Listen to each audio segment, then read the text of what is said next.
All right, we'll call the City Council workshop session to order. It's posted for 9 o'clock, and I think the folks that you don't see here are online. Is that right? Would you call the roll, Ms. Huerta? Yes, sir. Mayor Joe McComb. Here. Council members Everett Roy. Mr. Roy? I know he's on. He might not have his mic on. Mute. Sorry? Okay. I'm here. Oh, good. Okay, thank you. Paulette Wajardo? Present. Greg Smith? Here. Michael Hunter? Mr. Hunter? I know he's on too, but I'm not sure what's up. Ben Molina? Present. Rudy Garza? Here. Gil Hernandez? Here. Roland Barrera? Here. Greg Smith? Here. Okay, we have a quorum present to conduct the meeting. All right, the purpose of the meeting today is a workshop. No public comment, just if you're tuned in, I guess it's being televised. Yes, sir, it Yeah. is. Televised, but since it's a workshop, no action will be taken, I suppose, other than just discussion. That's right, Mayor. And so this begins the long, happy trail of budget preparation in the cool of summer. So, Mr. Zanoni? Yes, sir. Thank you, Mayor. You're on. So, Mayor and members of the council, as the Mayor said, this is our first budget work session, and we have a total of 4 in the schedule. So the budget work sessions take place each Thursday at this time from 9 to 11. And today we're going to deal with public safety, or address public safety, I should say. It's one of our most basic and essential city services. And in our general fund budget, it consists of 52% of all our spending. So more than half the budget is dedicated to public safety. Could I get, maybe it's me, but get you to speak up a little bit? Sure, yeah. With our Okay. people with the masks on, the public can't hear us. I've heard that from our briefings at 5 o'clock, so. Right. Okay, good. Yeah, so what I was saying is public safety, police, and fire is 52% of the general fund budget. So it's a basic city service, one of our most essential ones that we provide to the community. And we have the chiefs presenting today, as well as our director of animal control, and then chief will talk on code compliance as well. And then next week, Thursday, we're going to address our other most critical service delivery to the community, which is our infrastructure. So next Thursday, we'll talk about streets, stormwater, our capital improvements program, solid waste, and our utilities. So next Thursday will be a pretty big meeting. And then the third Thursday from now, we'll address our parks, libraries, and health. And then our fourth work session will be on August 27th. And we'll do our hut tax, our Convention and Visitors Bureau, airport, and any potential adjustments to the budget we'll address then as well. So I did send the mayor and council a memo. I have a couple copies here we can pass out to persons that are in the chambers. We sent it on August 4th. That highlights all the events. There's quite a few in August. So in addition to the budget work sessions, we'll begin Monday night a series of 5 community input sessions with the community through WebEx. The Monday night one this Monday is District 1. We'll have District 2 on Wednesday, the 12th of August, next week. District 3 will be on Thursday, the 13th, so next week. And then Districts 4 and 5 are on the 17th and 19th, respectively. All those work sessions or community sessions are from the hours of 6 to 7. And then we also have a couple public hearings here in the chambers as part of the budget as well. Okay, so with that, we're gonna hear from the chiefs. We know that fire is gonna go first, and then followed by Chief Markle. I just want to add that we're fortunate to have two strong departments in our public safety. They're led by two strong professionals, but they have great teams that help them and help all the frontline people that provide these critical services to the community, especially at a time like we've seen recently. It's great to know, and we've seen the benefit of having great professionals in our public safety departments. We also have strong leaders in the unions, both Johnny Stobbs and Scott Leeton. We want to thank them as well. They do two things. One, they try to protect the interests of the members, the frontline firefighter and police officers, but they also do a great job working with us and their chiefs. And I think they're professionals at heart, and they haven't lost the fact that they're a police officer and a firefighter. And so we want to thank those two professionals as well. All right, so with that, we're going to have Chief Rocha is going to begin, and everybody should have a copy of the presentation, and I think you should have it. It'll be shared for those that aren't here today.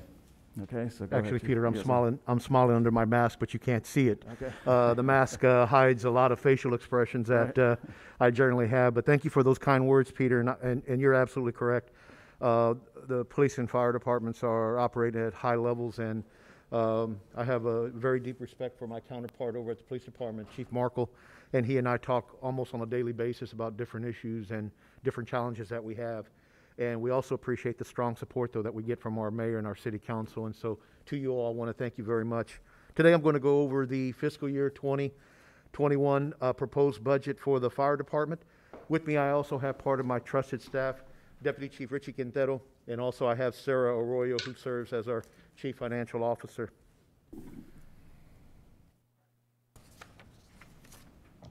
Okay.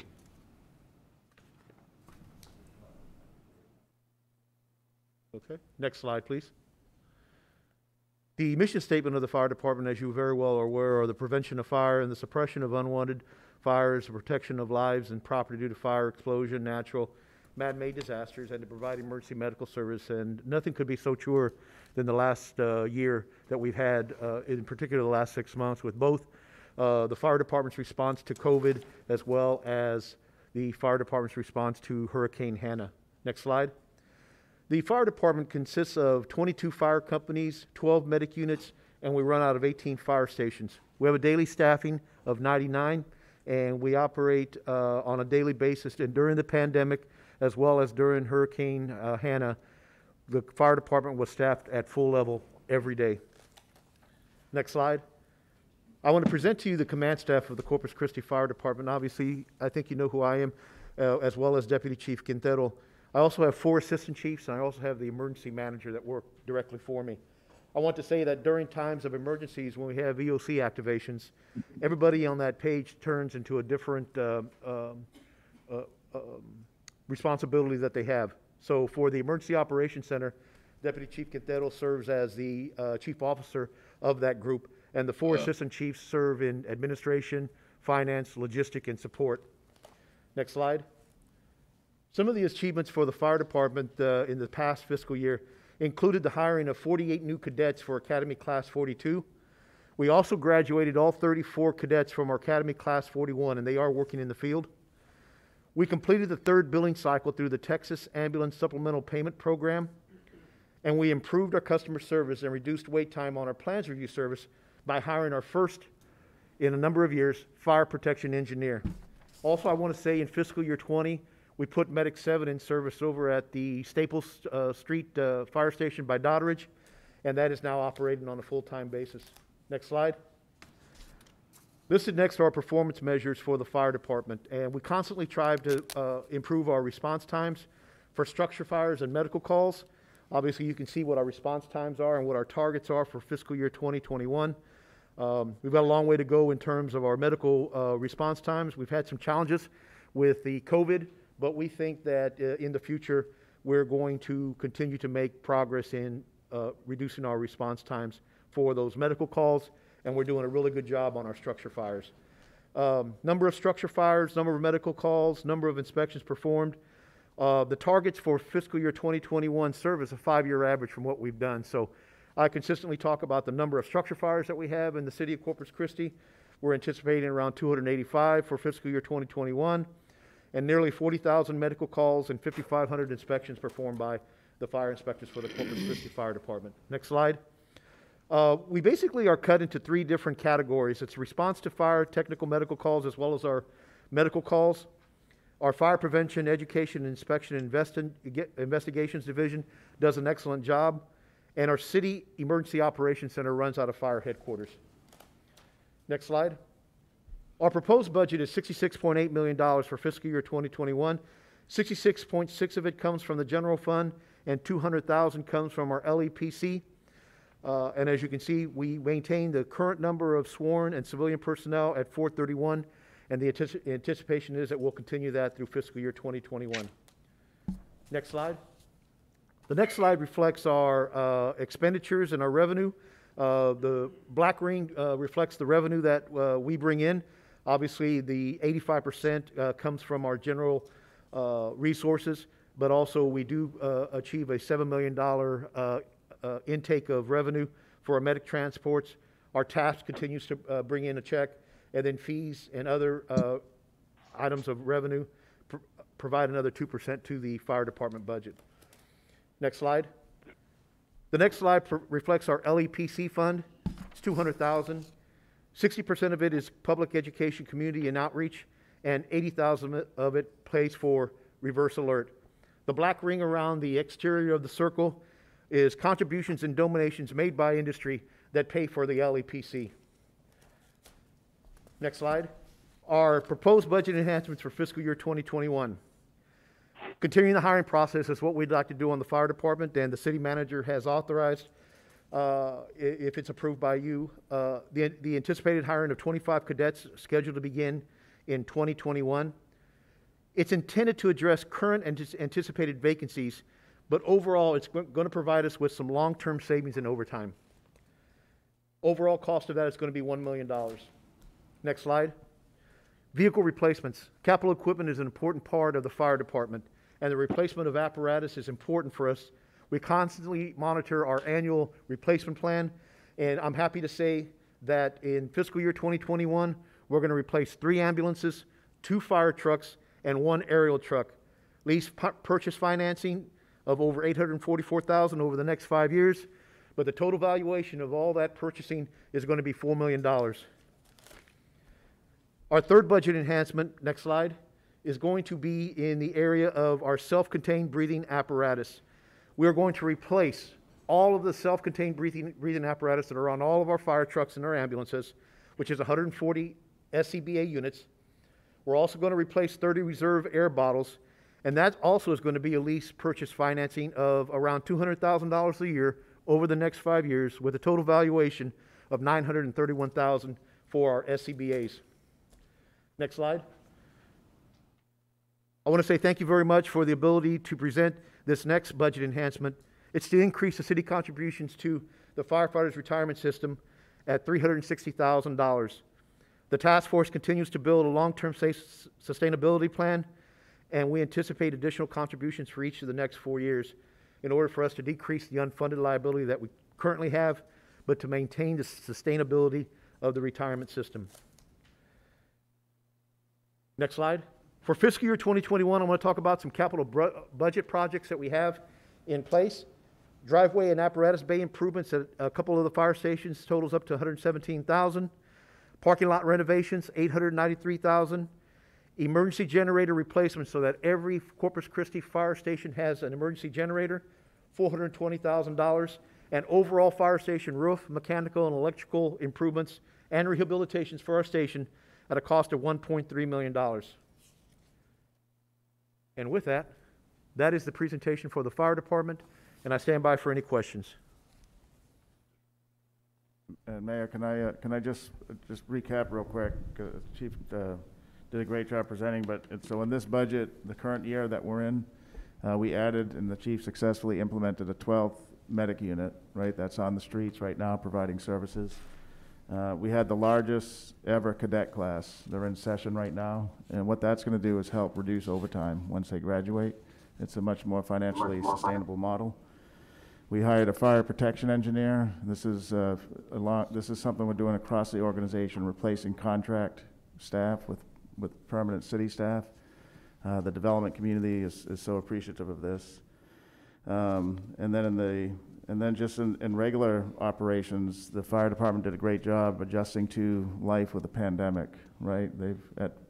At first, we had a lot of firefighters that were out for quarantine purposes, but through good adjustments, there's only one today. And that just shows the good efforts of the fire department leadership team of adjusting, learning from other Texas cities and cities across the country. They've also managed, for the first time in a while, a successful hurricane passage through, right? No life lost with Hurricane Hannah. And I don't know if Billy Delgado's here, but that guy didn't sleep for 2-3 days straight. So they helped the community get through a pretty significant hurricane. And then finally, recently, the leadership have agreed on a tentative agreement that's going to be brought before the members for another 4-year contract. And we encourage the membership to take this agreement seriously. We think it's fair to the city and fair to the firefighter as well. And then finally, Chief didn't touch on this one, but in the 2020 bond, we have funds to design station number 3. Is that the station? So we're continuing to invest in the basics in the fire department, getting their fire trucks, getting their stations back to the condition that they should be in. So those are just some additional highlights. At this point, we're going to see if you have any questions for the chief or anybody regarding the fire budget. Anybody out in the hinterland have any questions? Mr. Everett or Michael or? Mayor, this is Everett. Okay, go ahead. Chief, I had a quick question. I was looking at the numbers in terms of just the overall calls, and how much of an impact do you think that the pandemic and COVID has had in terms of just your overall response? Thank you, Councilman Roy. It's a great question. Here's where the impact on COVID has been. We now have to be very careful on every single call that we go on, not just suspect COVID calls, but firefighters on a daily basis have to treat each call that they go on, whether it's a medical call, a traffic accident, a house fire, whatever. And so what that does is it takes a little bit longer to prepare for that encounter with the patient. So once a fire crew gets on scene to a medical call, so for example, they have to make sure that they are PPE'd up. And so our policy is to send one person in fully dressed out in PPE to make an assessment of the patient. And all that takes time. It increases the amount of time that the firefighters are spending on scene. It increases the amount of time they're having in order to encounter the patient. But then once it's determined that a transport is necessary, then we provide all the PPE for not only for the firefighters, but for the patient by placing a mask on the patient, transporting them in the ambulance, and then taking them to the hospital. It's increased our time on scene. Our unit hour utilization time, which used to be around 36 minutes a call, is now significantly more. We haven't run the latest numbers on what that call is, but it means that the fire ambulance is having to spend more time on individual calls than it ever has before.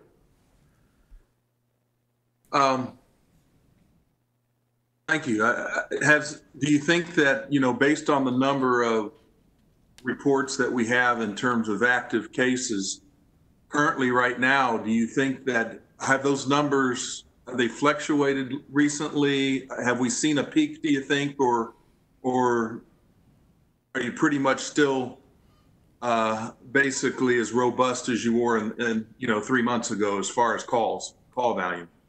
Another great question. I don't think we're at the point where we were, let's say, a month ago, 6 weeks ago, 2 weeks ago.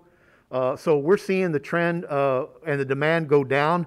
I'm not running out of ambulances like I was earlier. We always had plenty of ambulances to make calls, but we were getting to the point where the number of calls were starting to exceed the number of available units that I have in service. So we had to at times rely on Annabelle Fire Department and Flower Bluff Fire Department to supplement our transports. But we're seeing it turn around. It's getting better. I can tell you, as Peter Zanoni stated, the number of infections to firefighters has significantly decreased tremendously. A lot of that has to do with the IMT team, incident management team that I have in place on the fire department that is comprised of Chief Quintero and the fire administration, as well as the Firefighters Association is a part of that IMT team. It's working together to make it safer for the firefighters. But we're seeing now a decrease, and so with that, with that decrease, we're hoping that the demand on the hospitals reduces that also, which therefore will reduce the amount of time that we have to transfer a patient from an ambulance to the hospital. Well, thank you. We appreciate what you do and your staff and keeping the city safe. Thanks again. Thank you, sir. Anyone else? I have a question. I've got the Oh. lights on here, but anyone else? Michael, Greg? Yeah, Mayor. Chief, thank you for everything you all do. We really appreciate all the hard work. I just have one quick question. Where do I get one of those fire department masks? It's going to be a That you're surprise, Councilman, but I'm having 8 male and 1 exclusive? female mask made right now as we speak. So hopefully within the next week, I'll have a mask for all the council members and the mayor. Okay, thank you. Anyone else? All right. Mr. Hernandez?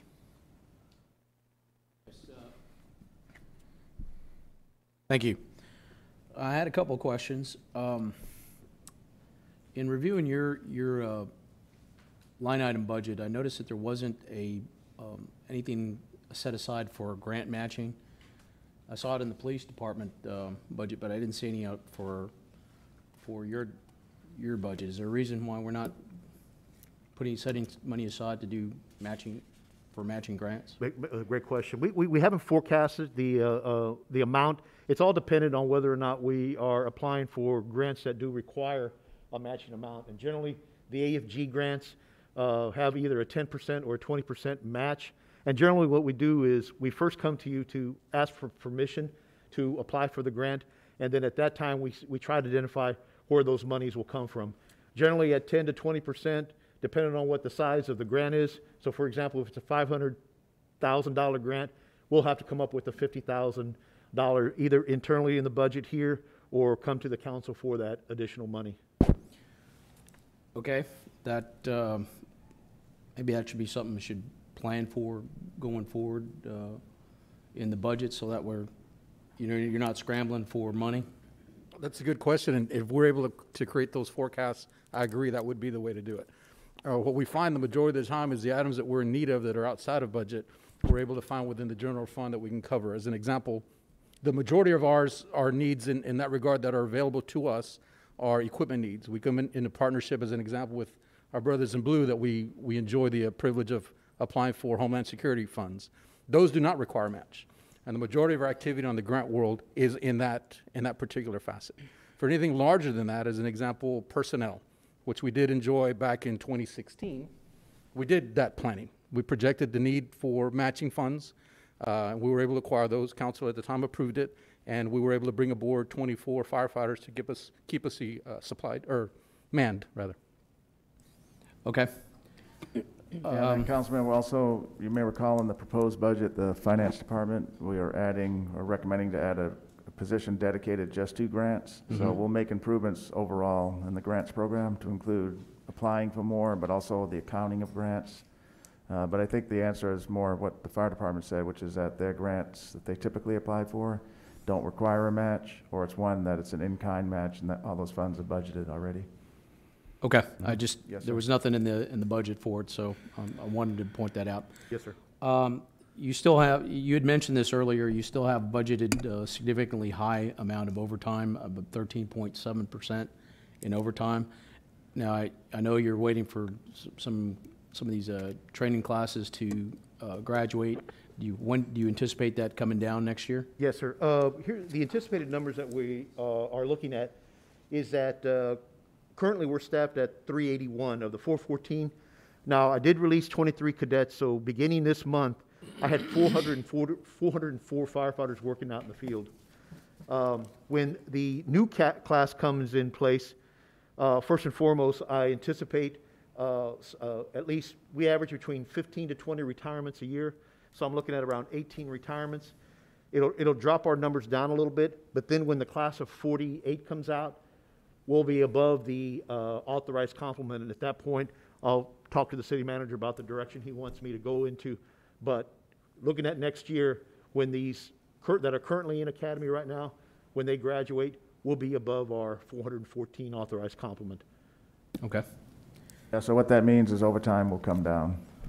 Next Yeah, year. Right. I got that. And one thing too, citywide, we're evaluating overtime. There was an audit that was done several years ago, but Kim Houston did an update on it, and so that led us to develop protocols. Every department has a plan and a budget and an authorization process that we did not have before.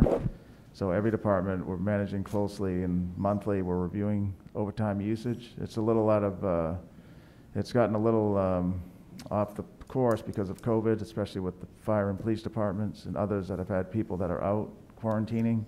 We're having to backfill staff with overtime, but.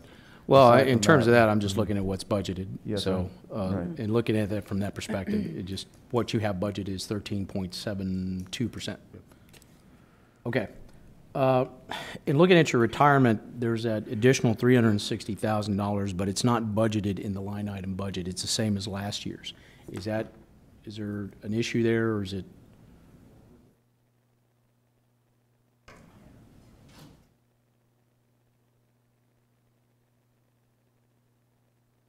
It would have been added to the, most of it in stations, the retirement percentage increase.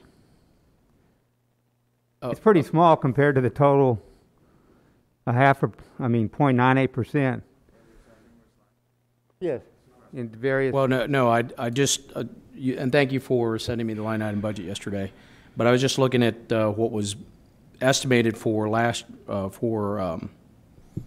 year and what's going in this year, and it's almost the exact same amount with exception of local emergency planning I'm assuming that's the engineer, the fire engineer, that was added to it. It's in the salaries. There's two things that were added, that and then also the COVID. There's a few line items for COVID-19, but specifically there's really not much difference. There isn't a $360,000 difference between what was retirement from last year to this year. Yeah, we'd have to go look at the salaries and everything, but we did increase it for the sworn personnel by the 0.98, but. All right, well, I'll show you. I'll show you in the document you sent Sure. me, and we'll go through that. Sure. Okay, thank you. Professional services, one last item here, my last question. In professional services, you have about $690,000 assigned to it, of which the majority of it is under city ambulance operations, $414,303. What exactly is that for? That's our billing. That's what we pay our billing company in order to maintain our collections on billing. That's where that money comes from. They get a percentage of what they collect from us. So it's a collections company, or is it a billing company? It's a billing company, but they also have a collections component. They also have a collections component? Yes, sir. Okay. Okay, those are my questions. Thank you. Thank you, sir. Mr. Garza? Chief, thank you and your support staff and all the rank and file for all the work that you're doing in this particular difficult time, and we appreciate your efforts. I also had the question related to the overtime and whether we had a projected savings, and maybe right now is a little premature, but maybe by next year we might be able to. I'll be able to give you a much better forecast next year, sir. Obviously, when we have enough people to cover the number of daily slots that we have available, it decreases our daily staffing overtime. Won't eliminate it altogether, but for the most part, it'll come down significantly once we have enough people to staff all of the slots that we have. Okay. And the last question I had was just related to the SCBA breathing apparatus units. And, I mean, we're looking at doing a lease purchase in over 5 years of $195,000. The question I've got is just, what's the life cycle? How long do those units last? Usually 10 years. 10 years, okay, good. What happens is the National Fire Protection Association, also known as the NFPA, publishes standards with relations to a lot of different things, but one of the things they do is for a self-contained breathing apparatus. And so with new models, new technology come into place, it makes the older ones obsolete. The other thing is that the bottles on all those SCBAs, they're limited to a 10-year lifespan. And so once that 10-year comes into place, we cannot hydrostatically test those bottles anymore, which are tested on an annual basis. And so that's the reason why the life cycle is around 10 years per SCBA. So this cost is going to be spread out over 5 years? Yes, sir. Is that what you're telling me? It'll Okay. spread out over a 5-year lease purchase financing with a total valuation of that $930,000. And so we're looking at replacing them all? Or would Yes, sir. it make sense to replace so many every year? The issue is with the technology is different. What you have to do is when you transition over an SCBA program like we have, you have to just do it all at one time. If you piecemeal it, one day you'll have an apparatus, a firefighter working on an apparatus that uses SCBA A.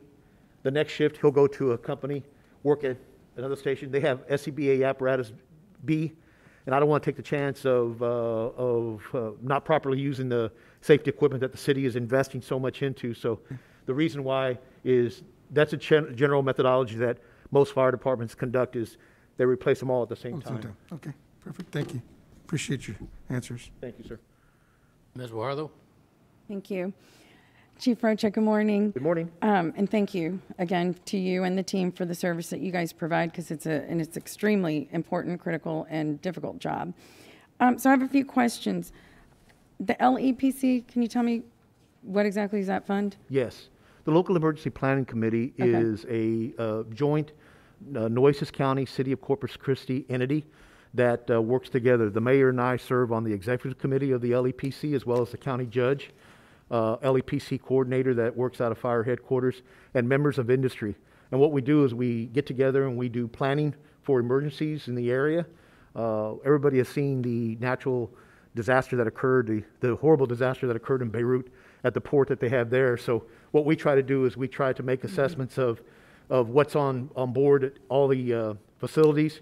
We do a good job at communicating with the public. That's why the reverse alert came about, is because whenever there's flaring that occurs at the plants and people in the public don't know what's going on, a reverse alert goes out and educates the people as to what's happening.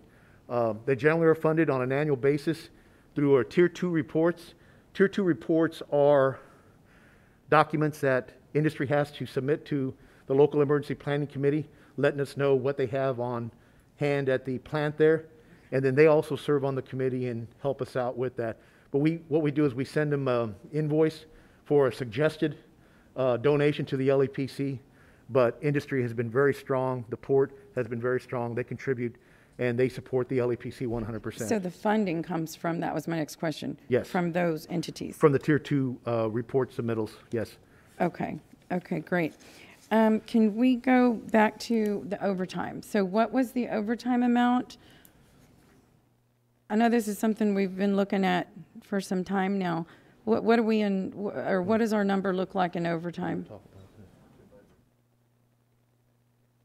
I'll tell you the number that you're concerned with, which is how much we are over budget. At the moment, in consideration of COVID, we are currently 2.2 million over budget.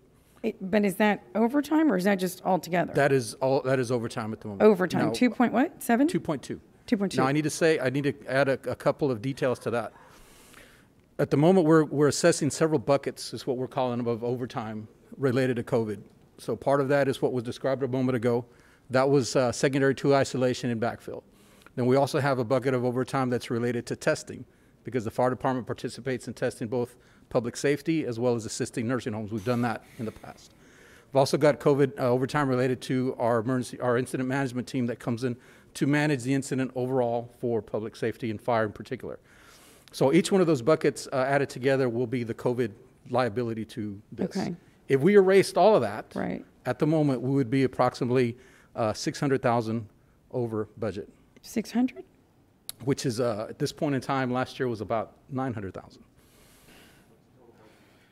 The total budget for, the biggest part is 2.2577. That's for stations. That's the one that's hit the hardest. Okay, but Correct. that's overage for the fire department's budget. But what is the overtime, our overtime for, you know, the The budget for overtime? What are we over budget, I guess, for overtime, or what's the overtime? Oh, I believe I said that a moment ago. Which, We are currently just over 2 million right, but that's over budget. COVID related. I'm sorry. No, that's overall. That's overall. Oh, that's- If we were to okay. remove, if we were to remove the COVID liability, which Then is it's- at the moment sitting at about 1.4, then the balance gives us what we would be without the COVID pandemic. Right. Okay, got it. And can I just Sorry add- if I wasn't clear No, on no, that no, before. that's okay, because of the COVID, I know that's a little bit confusing with it. But Yes. there was always the staffing. I mean, in anything, there's the staffing versus the overtime. Take COVID out of it. Correct. And we've had conversations before about where are we with staffing versus Right. all the overtime we're paying because we don't have the staffing. And that's what I'm Exactly. trying to get at. Yeah, it's two things. So do you have traditionally run how many vacancies in the At state? the moment, we were enjoying about 12, but traditionally No, over the yeah. last year, on average, it's anywhere between 25 and 35. Yeah, so they're running 20 to 35 number of vacancies, right, every year, year Right. after year after year, because several years ago, they stopped training new Right. cadets. Mm-hmm. But every year, firefighters retire, and so as part of this business, you need to keep training people. You cannot not have a cadet class. Right.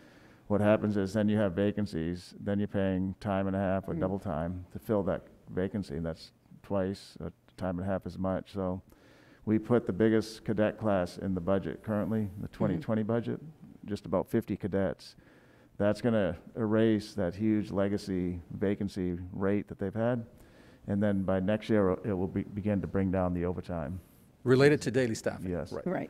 That's Okay. one. So then the other one, as you mentioned, is COVID related. These guys have tested seniors. They're running overtime because people are in quarantine, more so in the beginning. But the good news on that type of overtime is a lot of it will be reimbursed with the CARES money that we Right. got from the Right. 18 million. Right. So that's going to help us a lot. Okay, great. Yeah. So, that said,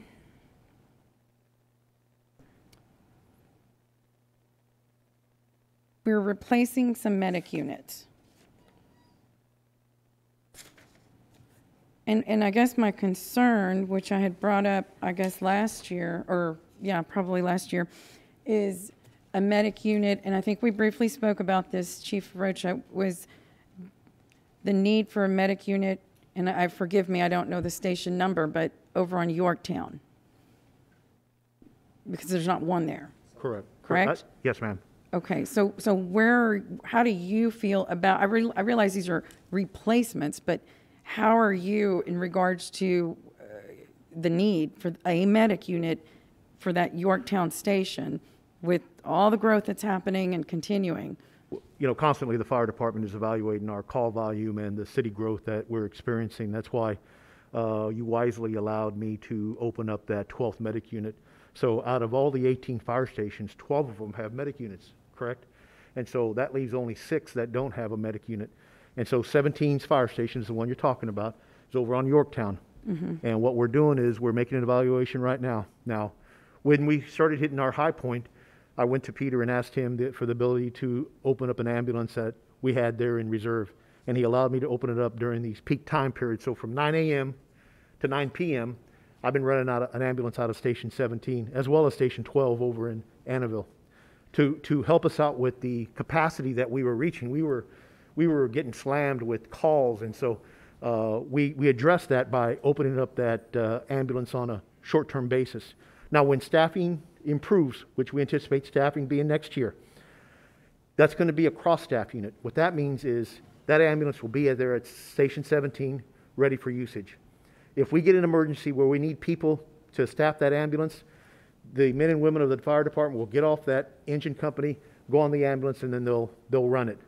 But also what I'm looking at is when our numbers improve, so our daily staffing is 99, when we get to 100, 101, or 102 working, what I'll do is I'll put those medic units in service at no overtime, put the medic units in service, and conduct an evaluation of the call volume that both 17s and 12s are experiencing.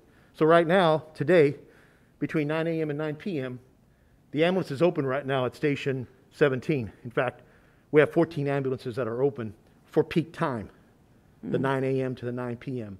So we are evaluating that, but on an annual basis, almost a monthly basis, we're looking at our numbers to see where it would be feasible to put an ambulance to improve our response times. Okay. But that is one of the 17 is. Oh, yeah. Okay. Yeah. I think that's obviously critical that we work towards getting one there. So it sounds like, you are. What I'll pledge to do is I'll brief the city manager and the chief of staff with regards to what our numbers are looking like, and maybe for future out years, we can look at doing something there. Okay. Okay. Thank you. And last is the TASP money. TASP money. So this is what, is this our third year? Well, we're anticipating a check next month. Okay. It'll be our third year. But one of the challenges with TASP is there's no guarantee that the Right. money's going to come. Right. So we can submit and say, hey, you owe us $6 million, $4 million for all of the indigent transports that the fire department has running. And they put a haircut on it. The state takes some money, the hospitals take some money, and the last thing you know is the Right. fire department receives less and less money for our TASP reimbursement.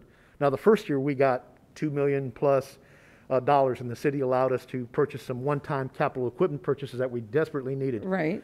The next year, we got hit with a haircut that significantly cut the amount of task money that we get. So we don't know what it's going to do. We don't know how much it's going to be, but we continue to submit for reimbursement to get as much money as we can to ease the burden on the taxpayer here locally. But the haircut is something that Peter and I cannot control. All we can control is that when the reimbursement gets put in, we submit the reimbursement, and then when the check comes, It and is the check what it is what is. the check is, and we don't know. That's why we've never tied Right. any long-term projects to tasks, because it's not a guaranteed revenue stream Right. that we're going to get.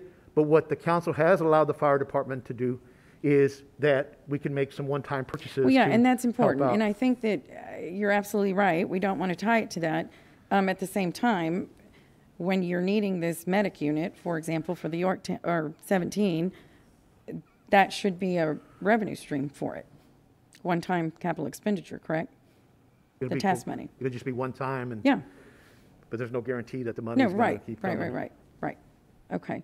Thank Okay. you. But I think that's important to note, that money, and I've said this before, was found, and we were very proud of you guys for going and finding this source of revenue 3 years ago. So we need to use it for the needs that they are needing, regarding, well, in my case, the medic unit for 17. Okay, well, I think that's, those are all of my questions. Thank you, ma'am. Thank you, sir. Mr. Molina?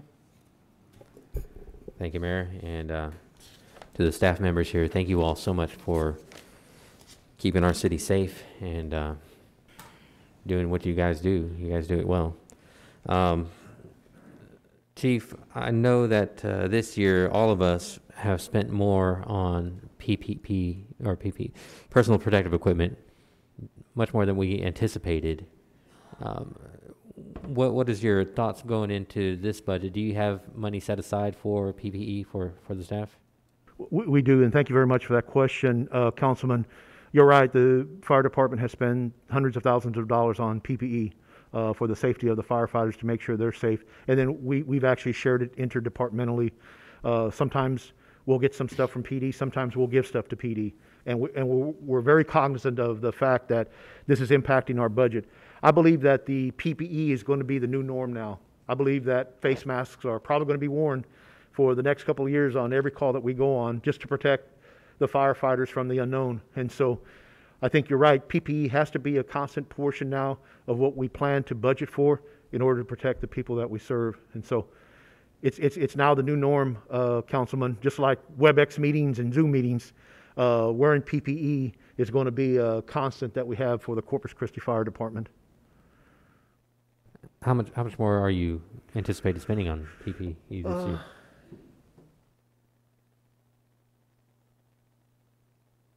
To go back to your original question of funding for that PPE, We've been fortunate that obviously a good portion of that ensemble is already part of our response piece. Face masks, gloves, goggles, apron, and what have you, whatever you choose to call it, is already part of our ensemble. So we have an ample supply to begin with. What we were not able to anticipate is how large of a demand that was going to be. When this kicked off, we were being very, I'll say conservative, or at least a little bit of an assessment as to when we had to apply those garments. That has changed into, as the fire chief mentioned, a 100% requirement.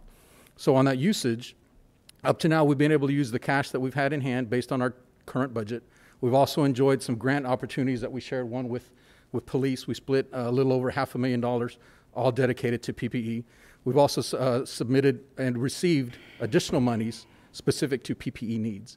So as this continues to roll down and we're seeing the effects of that demand, we'll be able to make a better judgment as to whether we can handle it with our current budget. As I said, all this ensemble is part of our standard piece, or whether we're going to have to adjust, whether it's reallocate funds currently, make an additional decision package and request, or seek additional grant opportunities. Got it. Well, I appreciate you guys. Thank you. Hey, Chief, Mr. Hernandez? sorry, just wanted to say, you have budgeted, it's under General Fire Department Fire COVID-19, $112,000 in clothing and chemical supplies. Is that, I mean, I'm assuming that's what you're budgeting for next year? No, that's separate? incorrect. Yes, sir. The account that we traditionally get this equipment from is under City Ambulance, the August 35100. So what is this additional budgeting for? I mean, you didn't have this last year. Repeat the original comment earlier. You have 4 line items that were added from last year to this year, or that weren't there last year, and it's under organization description, General FD or GENFD, Fire COVID-19, and the total amount is over $100,000. For clothing and supplies, it's $112,000. So is it not for that particular, for the additional cost associated with that? What is that specifically for? Historically, under clothing and uniform, that goes for our protective equipment for the firefighting portion. Any change to that would be, again, assumed to be that unless I see something differently. There might be a comment that... Yes. There we go. Thank you, Councilman. Great question. We do identify the separate line item for that. What Constance is telling me is that that's another reimbursable that we're going to get. So we identify where the expenditure is going to take place, but then the revenue to take care of that will come from grant funding. Okay. I mean, just for clarity's sake, I just want to make sure that if it's going to be coming out of your clothing budget, or where it's going to come from, because that hasn't really increased from last. Without seeing your reference, I wasn't sure of exactly what we were speaking about. What it sounds like you're talking about is the items that were created to account for monies that were specific to COVID under a 7004 org. Is that the one you're looking at? Yes, 7004. So the city as a whole, and please, Eddie or Constance, correct me if I'm incorrect, in order to help account for the monies that were specifically expended for COVID, that organization was created and those accounts were created. It's up to us to decide how much money we're going to dedicate to those items, and then we take out of our general fund, our current operating budget, transfer into those funds so that it can be accounted for as a COVID-specific expense. Did I get that right? Yeah, well, I think a couple of weeks ago, we appropriated like $3.5 million from the CARES Act. Some of the expenses in the general fund will be moved to that grant, out of the general fund into the grant area. We originally set that COVID org back in March and used $300,000 from the contingency to start that process of allowing the health department and everybody to buy their equipment and all their COVID-related needs. Okay, so what you're saying is this expenditure is coming from a grant fund. It's going to end up taking the expenditure out of the general fund and taking to a grant fund here in the next couple of months. Yes. Okay. Thank you. I just wanted some clarity on that. Thank you. Okay, just a couple of questions, Chief. Yes, Mayor.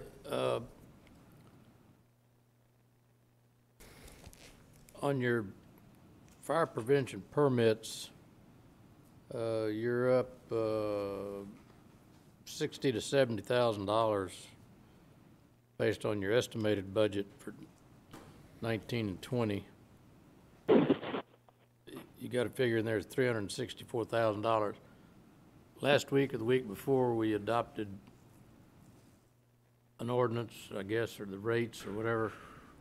No increase to the participating public, but is part of that increase a result of those fees that the city's now going to collect that people are already paying but have been going out of town? Yes, sir, that's correct. The residents don't pay it.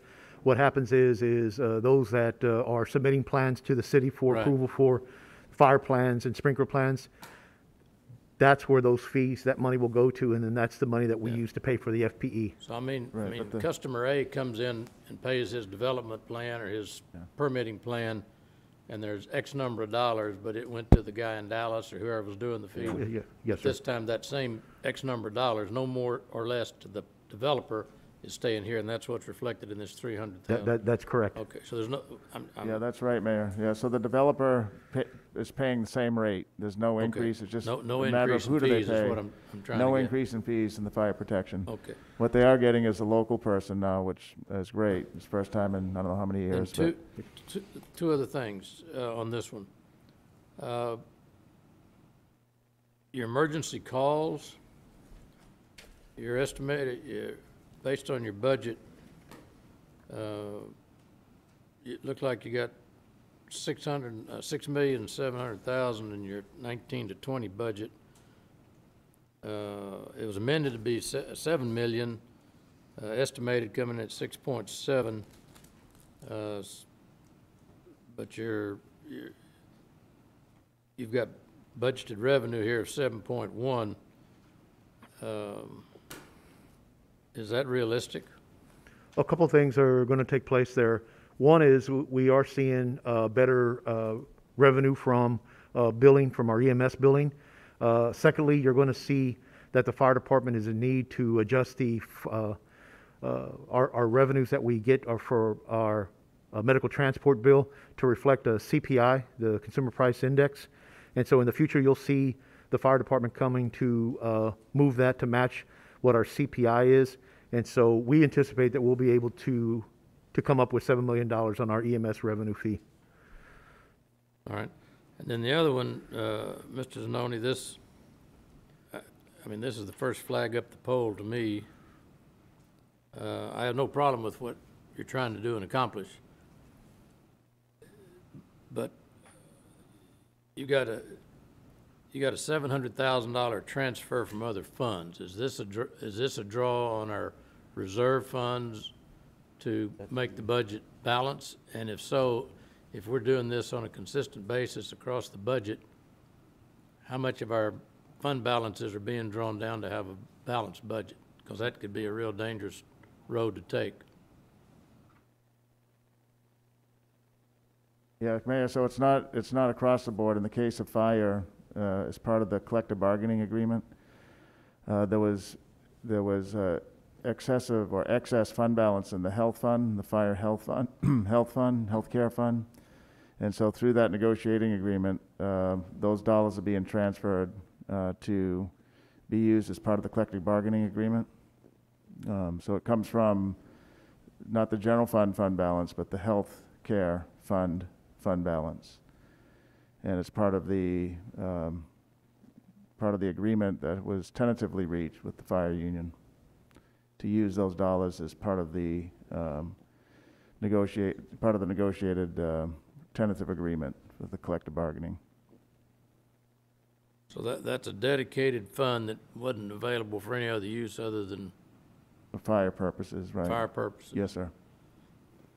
Okay. But generally, we did look, I just met with Constance and Eddie, and we worked on the budget for the past 6 weeks amidst everything else. But the drawdown on the reserves, there was some use of 2019, 2020 better ending balance. We have not touched the 20% budgeted financial reserve that gives us a strong credit rating. That is still intact. And even after we used a couple of million, there's still in excess reserves in excess of that 20% in our general fund. And so we've worked with our financial advisor as we've, as we've calculated the use of those extra funds. Right. And our credit rating is still in good shape. The analysis is from us and the financial advisor that we're not being financially unreasonable or short-sighted. But we ended the year in 2019 with better revenues and less expenditures. And so in a time like this where revenues are less because of a pandemic, it's a prudent, but I guess it's an okay use of those excessive funds to put them into production. All right. Well, I mean, I think between Harvey and this pandemic and the other, I think that stresses the importance of our reserve funds or our fund balances, so we don't want to just use them. But and Chief, I'm delighted to hear, and I think all the departments from day one have tried the best they can identify what is COVID related versus not, because we are going to get some reimbursed now. We're still trying to get money from Harvey 4 years after the fact, but I think money reimbursed for COVID is going to be a lot quicker. So I mean, the more you've got your ducks in a row ready to submit that reimbursement, I think that's going to be a real benefit to the budget. So thank you for doing that. Yes, sir. Thank you. I think that's all I've got on those numbers there. Thank you, Peter. Joe, I've got a quick comment. Oh, Greg. Thanks, Greg. Yes, sir. Go ahead. Yeah. Well, I would just like to compliment the chief and staff, the fact that you're going to some demand-based scheduling on your EMS, since that's by far the greatest majority of your calls. And so thank you for increasing the efficiency of the department at not much cost to the taxpayer. So it was really great to hear that you are doing that. You're adding units on there that really don't have much budgetary impact by doing some demand-based scheduling. So thank you, Chief and staff. Thank you very much, sir. One final request for somebody that's kind of slow. If you could put on Fire Station 3, Costoris or Weber or Laguna Shores or whatever, where that fire station is, because when you throw out a fire station number, I don't have a clue where it is, because I don't know. I can identify them by area if you get somehow identify what the number means, so I'll know which station you're talking about. Oh, Fire Station 3 or Fire Station 17? All of them. I mean, Okay. I don't know. I can't. Okay. If you I held a apologize. gun to my head and take me to Fire Station 17, I don't know where I'd go. Yeah, Fire Station 17 is the one at Bill Witt Park. All right. Over well, there you on go. Yorktown. 17 Bill Witt. Okay, all right, I understand. And then Station 3 obviously is our Morgan station. Obvious to you, not to me. But that's okay. Thank you, Mayor. Okay. Sorry, I'll make it really quick because I know we need to move on. Chief Rocha, give us a vision of what the plan is for, again, I don't know what the number is, but Ayers and Saratoga, the fire station at Ayers. Fire Station number 18 Is it is the 18? one over by Cabanis Field. Right, the newer one. Yes, Fire Okay, Station 18. It's 18. So 18, we don't have, I understand we're staffing it, but we're staffing it by borrowing from here, there, and wherever. And I get that. What's the plan there? Because at the end of the day, we have a fire station that was built, and we were not able, for whatever reasons, to put I guess, is it 15 roughly to a station? Yes, ma'am. Right, so 15 I know exactly people what you're there. talking. I know So there exactly. has to be a plan for this fire station. I don't want to move forward, not on your side, on the council side, with continuing to ignore that this fire station is not staffed with its own staff. And I realize that takes money. I realize that takes a whole lot of things to do, but it's there. Yes, ma'am. And it was promised to the people there. It takes a number of items, and one of the great things that I've been able to do with Peter is that you could tell me your minimum staffing, your daily staffing, or your alarm complement, 414. You could tell me 430. But if I never have the bodies to make it to that, I can never improve my, my staffing. Right. So what Peter's allowed me to do is when we hired the class of the 48, that really put us in a advantageous position to, okay, what do we do with those numbers that are between the 414 and the number of people that actually graduate? And that's when I would approach Peter and say, Peter, I have these numbers. How do you want to handle this? Do we want to maintain our hiring? Do we want to open up another company? Do we want to, and I can educate Peter on Fire Station 18 because he wasn't here when we had that, the challenges with Fire Station 18, but we were able to open the station. We've got some other challenges ahead of us because not only do you have 18s, but in the future, Station 19, Station 20, you've got London District, you've got North Beach District. We've got a number of challenges that are ahead of us on the fire department we have to look at, recognizing that there's a minimal amount of resources to work from. Right. But if I don't have the people, then it doesn't make any difference if I open up, if you give me another engine company, it doesn't matter because if I don't have the people to staff it, I can't open it. But Peter has put us in a good position, put the council in a good position, put the fire department in a good position to evaluate that in the next year so that we now have the number of people that we can manage. And so with that, it is not lost. I have not forgotten about that. Well, and it wasn't brought up in here, and it's very important. And I think that it's a good idea for Peter to know that entire story of how that all came to be, because it needs to be addressed. And I understand, you know, as time goes on, we end up with kind of more problems. You know, the bridge is coming, so now this and that. But that station has, and I get, you have to staff it. Yes. It's being paid by taxpayer dollars. Yes. But I'll we work with- also yeah. need to have a plan for that. We really do. Yes, Because, ma'am. and I realize it's part, just as long as it is part of the plan, please look at that to see how we can make that its own, Yes, you know, ma'am. and fully staffed. I appreciate it. I'll brief the city manager. He has no Okay. history on that Okay. issue, and so Okay. I'll bring him up to speed, okay? Thank you. Thank you. Yes, sir. Thank you. All right, thank you. Thank you, Mayor. Chief Margot?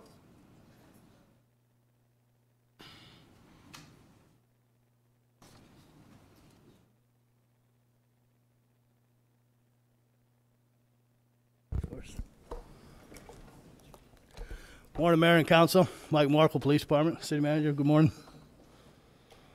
This morning, I'm going to present to you the 2021 proposed police budget. Before I do, I'd like to mention I brought two of my top administrative staff here with me, not police assistant staff with me, Pat Eldridge and David Blackman, and my my team of all police officers, all executive staff and police officers. Been doing outstanding work during the last several months, as we've expressed to the fire department for their great work. They work hand in hand with the police department, who's also worked under the new COVID life that we live, and they've done an outstanding job, I believe. And you all have supported that. You have all done a great job. I know we're all rolled up our sleeves and getting through this together. And I'll mention that it's not just public safety, police, fire. It's your streets department, it's your IT department, it's all the departments that are integrated that have really, really worked well together to get through these things. There's no one or two departments that can make things happen like are happening now. So with that, I'll start out with my mission statement. Is presentation available? If you would speak up just a little, Chief, with your mask on, it's hard to hear, and I'm not sure the audience. Got it. Yes, sir. Okay. Next slide, please.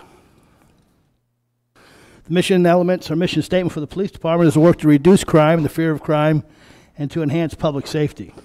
Next slide. The basics of your police department, of course, we respond to calls for service. We've responded to over 400,000 calls for service last year, investigated over 20,000 criminal offenses, worked with the community in 125 different events. That's just up to COVID days. And provided traffic enforcement for over 130 events. And many of those events now include food distribution sites, mobile testing sites, closures of parks, beaches, different areas. So our our operations essentials have changed greatly over the last few months. Next slide, please. Organizationally, we're set up with a pretty rigid structure. Being a police department, you have a police chief and you have 3 assistant chiefs and another non-sworn assistant, Pat Eldridge, and each of them will oversee different divisions and parts of the police department. Next slide. Some of our 2020 achievements, certainly not all. The hiring of 5 additional police officers who are 5 additional police officers who are in the field right now completing their field training officers in addition to the original class. Addition of a computer forensics investigator. Now this investigator is very important. It's the one of the child crimes sex predator unit that we have, and the additional investigator there is very, very much needed. They have a tremendous prosecution rate, unfortunately. And I say unfortunately, as society, we have more work than we can do. It's a sad statement, but these folks, men and women that work in that unit, are tremendous at what they do. They work with Homeland Security, work with the U.S. Attorney's Office, and this is a unit that we're very proud of. This is the unit that got Backpage shut down, by the way.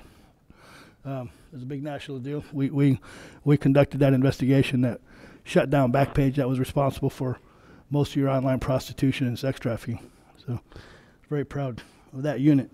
We upgraded our call handling system, 911. It's the Viper system that's been a tremendous upgrade this year. And we've included a system called ProQA, which is embedded in Viper. And it generates certain questions. If it's a medical call, it generates basic questions for the dispatcher to ask. So those answers are pushed out to the fire department or to the police department in their MDTs before they arrive. So it's a great system. It's an automated system. We've added 3 dispatchers by unfreezing them. And of course, a great many facilities improvements.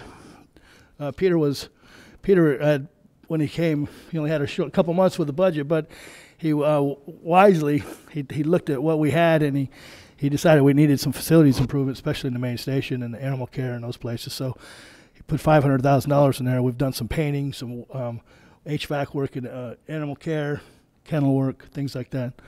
And that stuff has been done. Next page, please. Now, these performance measures, I chose to show you these just because COVID has had an impact on us. But, mind you, we're a proactive and reactive unit, so we still have our obligations to meet, plus COVID obligations. We'll start out with a telephone reporting unit. We decided to move many of the calls that we normally would respond to with a police unit to a telephone reporting unit. Those lower level calls that an officer would show up for a theft or something like that, to reduce interaction for the public and for the officers. So you'll see that number has increased greatly, the telephone reporting unit, and we anticipate about 26,000 calls handled over the phone and reports written. Last fiscal year 19 was 21,000.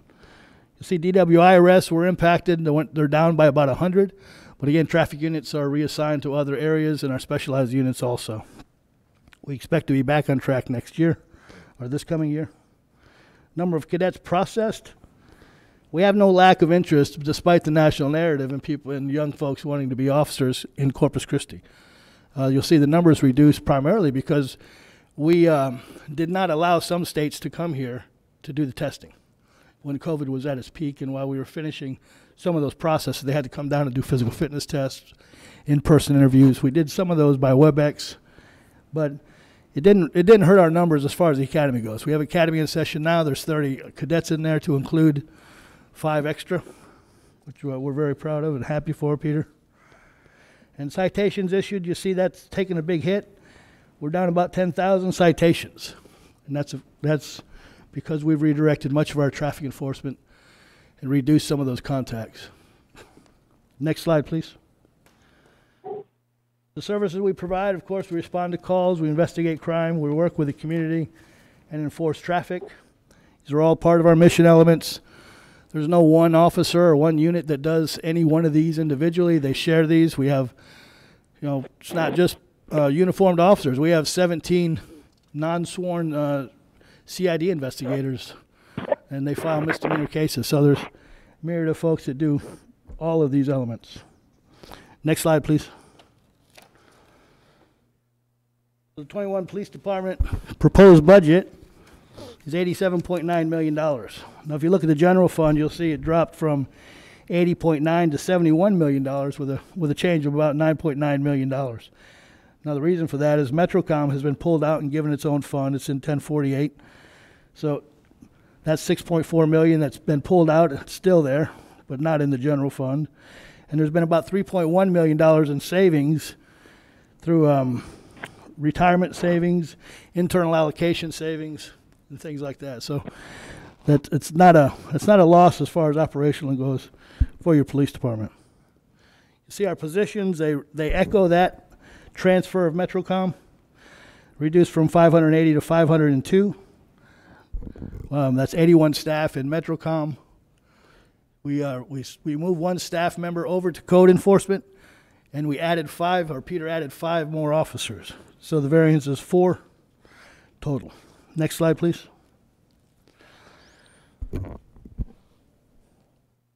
Our proposed budget, general fund budget, $71 million. You'll see of that, just a little less than $8 million in revenue generated. Next slide. Crime control budget is $7.6 million. And Mayor, I'll say we had a conversation when we passed that budget last week, or the 28th of July, where we that 10-year outlook looked pretty bleak, but those numbers have been adjusted for the extra income that's been coming in. Eddie's adjusted that, and it looks much, much better now. It'll certainly carry us through it goes to election again in the 2026 November, so we'll have enough funds to get us to there and beyond with the current 63 officers. So that's a good thing. When I was thinking it's about 3 years. From what we looked at before, but those numbers have been adjusted. That 10-year outlook has been adjusted based on the current revenues coming in. Okay. Yeah, and savings. Yeah, when that conversation happened about a week ago or 2 weeks, we hadn't loaded the updated sales tax numbers into his fund schedule. Oh, okay. So there's enough money to take this all the way to what the voters asked for, which is at 2026. Is that right? Yes, sir. November 26th. November 26th. Because every year new sales tax revenue comes in, and it's enough to fund those 61 officers. Was it 64 or 61? Yeah, based on those numbers that we looked at a couple weeks ago, they're pretty bleak, but much, much better now. That's a good thing. I mean, you were living off your reserves at that point. A little bit, right? Yeah. A little bit each, yeah. But that's part of the plan you don't want to have. Yeah. Okay. It is. Next slide, please. You'll see our grants. It's $2.3 million. It's normally 1.9 to 2. It's up. It's that's the COVID grant we secured for $521,000 that we share with the fire department. And it goes to your question, Councilman Molina. It's paying for most of our PPE and those things, and it's reimbursable back to the date of the beginning of the pandemic. So we're working, and it also pays some overtime. So we get some good reimbursements from that grant fund. So, but that's carried our numbers up to $2.3 million. Some of our long-standing grants went down a little bit. Our auto theft grant, nothing that's going to impact us operationally, though. That's normal changes for the state and Fed. Next slide, please. Our 2021 enhancements, again, 5 additional officers. That's 5 over attrition. So, we always plan for how many are going to retire. That's who we put in the academy ahead of time. Kind of the same model that you're looking at for the fire department. So we'll start academy in July. They'll spill out in February, and the goal is to match your number of retirees that just happened in July. So you go over in numbers and you come back down and you try to hit the mark, right? So the mark is attrition plus 5, and that's what we've done last year and this year, and we're going to continue that for a couple of years. They're in the academy right now. Again, thank you for that. Mayor, if you don't mind, Chief, on this slide here, you can see several pictures of the cadets. This was taken a couple of weeks ago.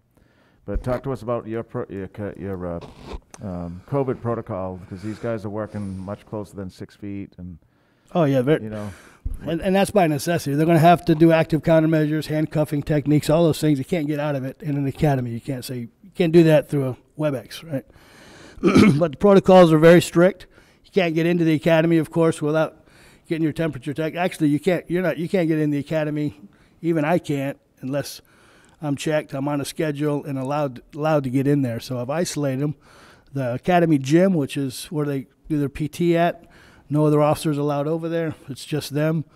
It's very strict. They have PPE. They have cleaning equipment at each of their tables, and it's very, very rigid. So far, so good. They're all in the academy, and we're doing well. But we've taken that very serious, as have other cities. We can't do without the academy, and we don't want to lose the academy through, some rampant exposure to COVID. So it's a good question, Pierre. Thank you. Enhancement number 2 is a replacement of public safety radios. Phase 2 is 854 public safety radios, not just police department, but fire department and some operational radios. That's a cost of $1.3 million over 3 years. That's a zero interest note.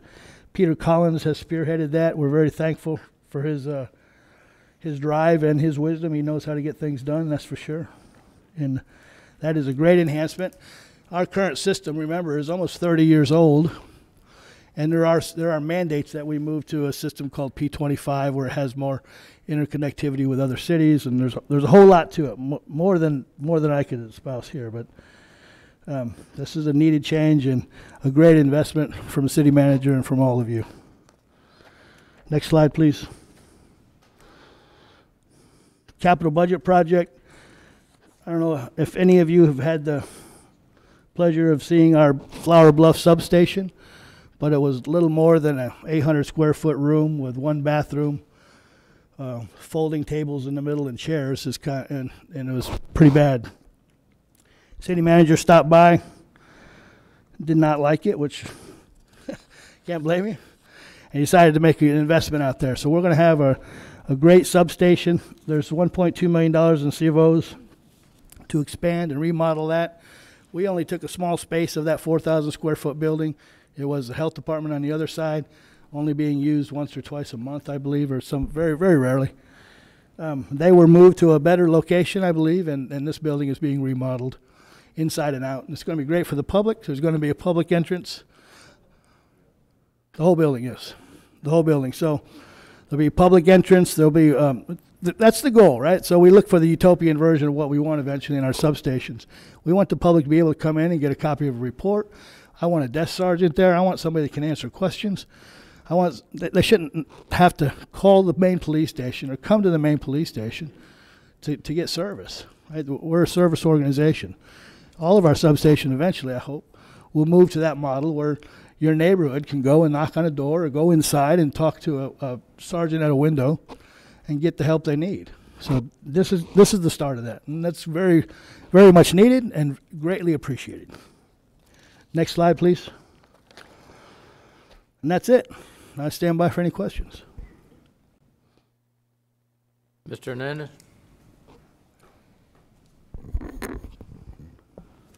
Okay, Chief, thank you. I Yes, sir. appreciate that.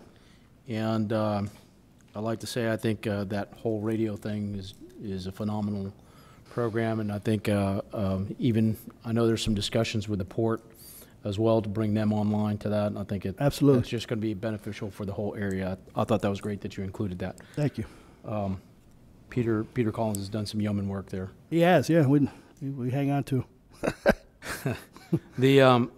I appreciate the effort you've done to reduce your overtime. I think it's down by 12% on budget from the previous year, and also I notice you still have high overtime in Metrocom. Do you still have trouble manning or getting manning for that for Metrocom?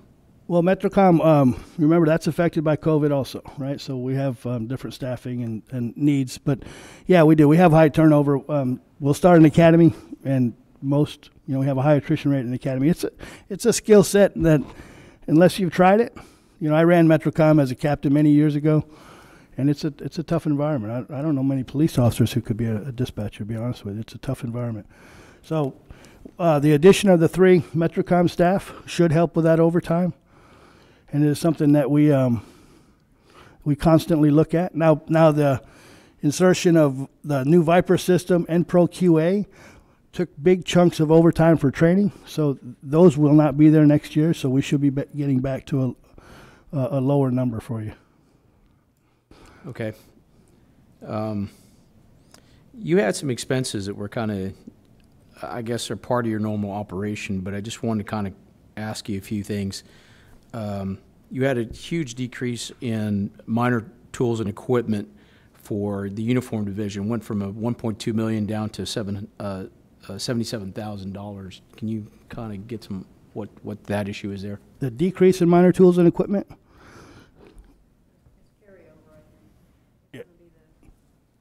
Yeah.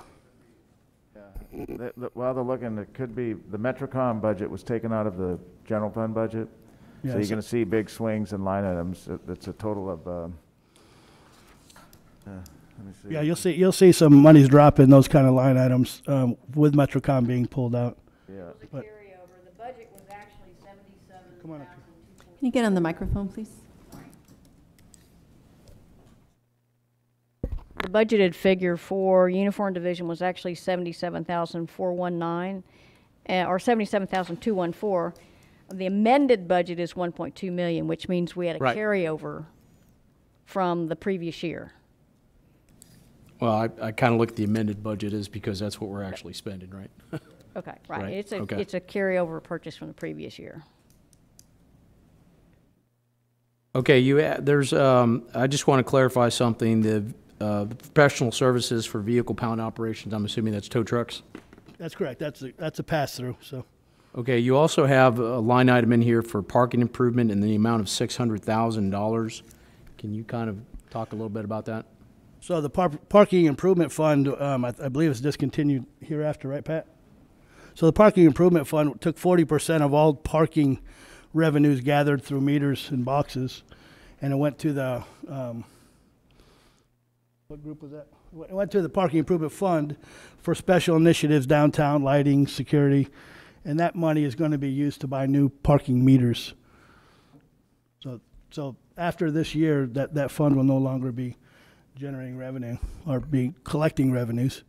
But this fund balance is going to be used to replace our antiquated parking meters. We have several different brands.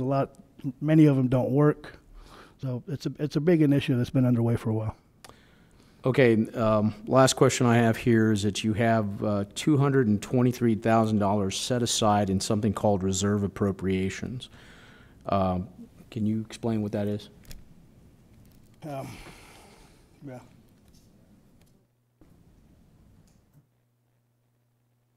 What org is that in? Make sure I know what. Org 11711 and 8000. Oh, in crime control? Okay. One's crime control, the other one just We says, need- we need to- one just we're- says reserve appropriations. The crime control budget is passed by the crime control board in June.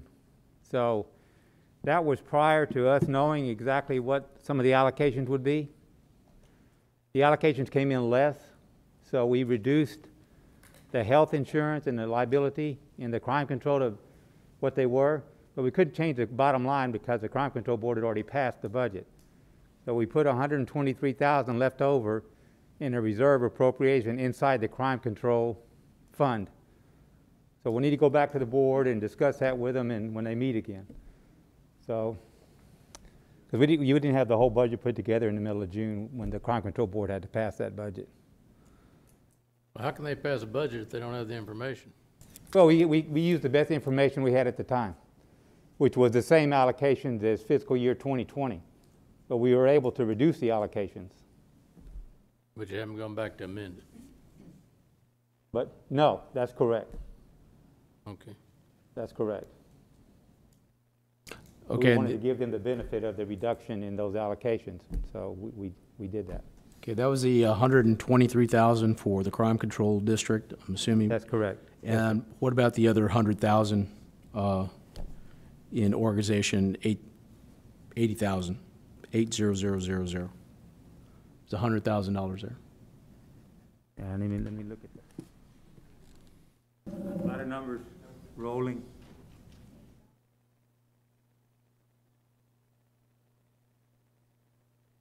You know, Okay, yeah.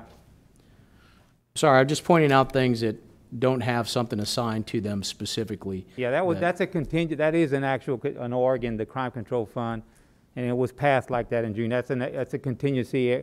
100,000 for anything that comes up unusual that wasn't expected in that fund. That's what that's for. Yes. Okay. All right, Chief, I have to commend you on your budgeting. Everything was really solidly in place, very little questions other than things that just didn't have explanation to it. I really appreciate your efforts on trying to make this as robust as possible. I was up late last night going through your budget, so One day, huh? yeah, it was fun, but I do appreciate it. It was a lot of it was very clear, even down to some smaller budgets that were taken care of there, and I appreciate I it. have a great team, and that certainly made that happen. So. Yeah, thank you. Thank you for your professionalism there. Thank you. Mr. Garza? Again, Chief, thanks for your efforts. Appreciate you working in this difficult environment. The only question I've got, it's not really budget related, has to do more with staffing. And we're looking to add additional 5 officers, but I know you've had some number that you're attributing that you're going to lose to attrition. Kind of 2 questions. We lost 2 officers, one in the traffic accident, and then Officer Williams with the COVID related. And then have we lost any officers related to some of the narrative related to the cases and the protests and the issues that we had nationwide, and the sentiment that basically anti-police sentiment that we've had in recent months? I think we had one leave the academy. I believe that was probably the impetus for that. Okay. Probably minus a few applicants or that dropped out during the application process. But we've not lost any of our current staff members for that. We work in an environment where we're blessed, right? City of Corpus Christi is not Portland, Oregon, right? And it's not these other cities that don't want their police around, right? We have a great environment here, and I think our public safety officers recognize that. I've heard nothing but praise for the environment they work in, the support they get from city management, city council, the mayor. And honestly, that's not me just, because you're in front of me saying that. I think that's true. I think we understand where we live and how well we have it. And that's years of investment from both sides, We appreciate dedication to the Yes, sir. and the citizens of Corpus Christi. Sir, thank you. Thank you. Anybody out in the cloud? Yeah, a quick comment on what Chief Markle just said. I think it's really a reflection of PD, too, that's created that environment of support, not only that you see from the council and the mayor, but the public at large. So thank you, Chief, and your team for having that kind of environment, that the police is a part of the community, your community outreach. And I'd like to make another, the 5 additional officers that, that's a result of a council directive that we're adding 5 officers per year with it. So thanks, Peter Zanoni, for following through with our council directive for adding the 5 officers. Well, thank you so much for that. And yes, and we appreciate that very much. We appreciate y'all making that happen and Peter finding a way to make it happen. That's it. Thanks, Mike. Anyone else up in the Mayor? crowd? Yeah, Mayor, this is Councilman Roy. Yes, sir. Chief, first of all, again, I'd like to say thank you just for being out there, especially during this COVID-19 pandemic, your staff and everybody being at risk and just, continue to stay safe.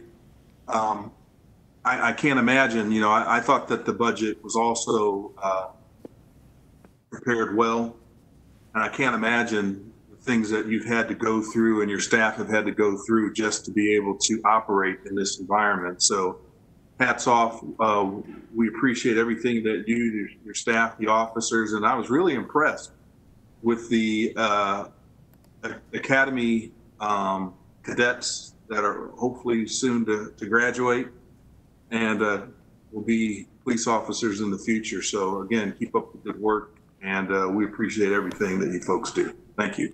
Thank you for that. And I'll add that that academy is we were still able to draw in lots of diversity You'll see in that picture, you'll probably be the first 7 cadets are female.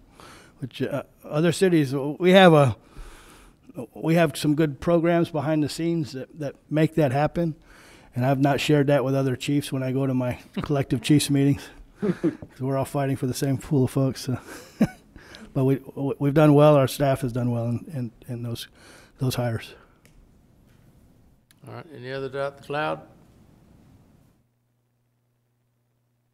All right, Ms. Guajardo. Thank you, Chief Markle, thank you.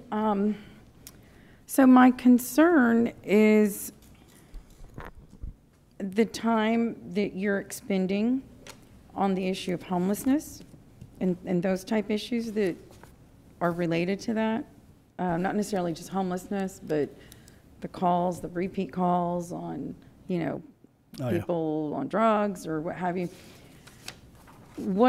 How do you see that? I mean, there's been an increase in that issue. And if, we're constantly, I know it's both entities, EMS, and then of course, the police officers. And it's multiple. I mean, it's not one police car that has to show up. Usually it's more, I think, depending, I guess. But how do you see this issue in pulling officers from, not that that's not their duty, but it is a repetitive thing, and that's an expense, to the taxpayer. How do you see that issue moving forward in regards to it being a challenge to the department? It's a complicated issue. It's a great question, but it's a very complicated answer. It's that there's no one entity that's going to solve that. You've heard myself and other chiefs say we're not going to police our way out of a social issue like homelessness, right? Right. We can't do that. But it starts, and I'll say the city manager, I think he did the right thing by creating a specific group to look at it holistically. But as far as the police are concerned, it's not a business, if I'm realistic, it's not a business we're going to get out of anytime soon. Your homeless are both suspect and victim of crime continuously. And that's always going to draw your police department into that issue. Where they go and housing and those types of things that can relieve some of those pressures, that's beyond police work, obviously. But you'll always have a contingent of homeless. You can't broad brush stroke them, right? Some are there because of economics, temporary economics. Some are there because of bad environments in the house. And some are just not going to live within societal standards. It's just the way it is. And those we will always have your police department interacting with. And it's going to take a tremendous amount of resource from everyone. The police department's not going to get out of it yet.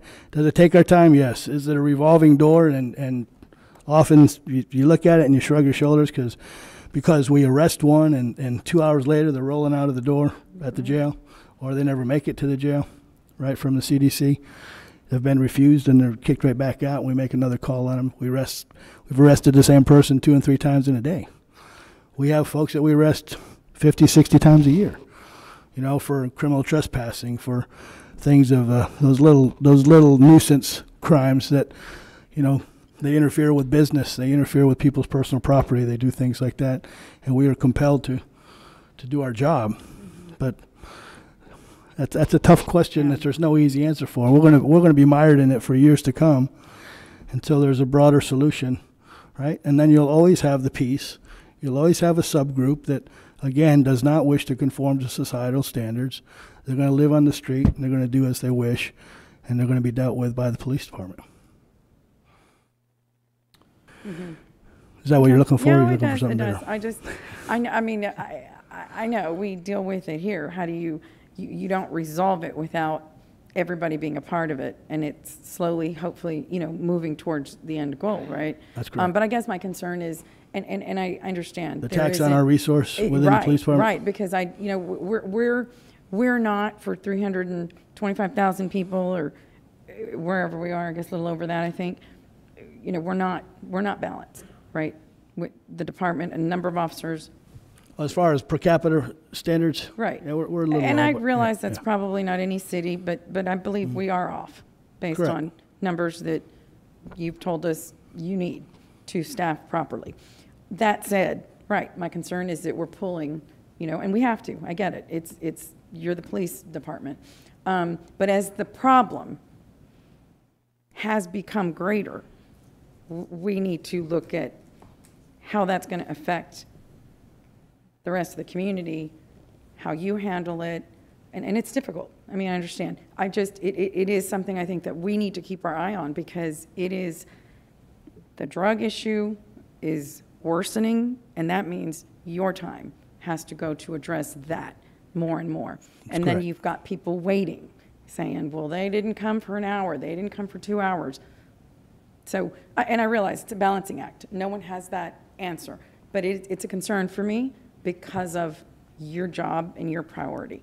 So I just want that said so we can continue to keep an eye on it and see, if a better solution could be, I don't know, a part of the department that handles just that, and that's growing the department back to, or of a department. So your best bet is always looking to take the biggest bites out of the apple, right? And I think mental health is your obvious first choice. Right. So if you talk to the sheriff, or the county judge, they'll tell you 25-30% of their jail population are mental health right needs, and they probably should have some kind of outlet other than jail, because jail doesn't work. Right. You can't arrest your way out of it. So maybe that's the focus. That's not something I believe should be housed in the police department. Right. But it's a direction. Great. And those conversations are being had. Yeah. Thank you, Chief. All right, now you got animal care. Thank you. Or are you going to do code enforcement?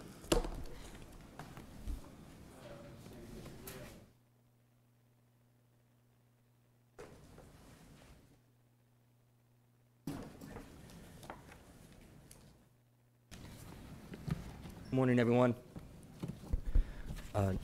Joel Skidmore, I'm the program manager for Animal Care Services. Presenting the Animal Care Services budget today. I'd like to first say I'm excited to be here. I've only been with the city of Corpus for, I think this is 7 months now, so when I came on board there was a lot of work to do, and I'm up for the task, and I think we can make some great changes for the city of Corpus. So I'd like to begin with the first slide, please.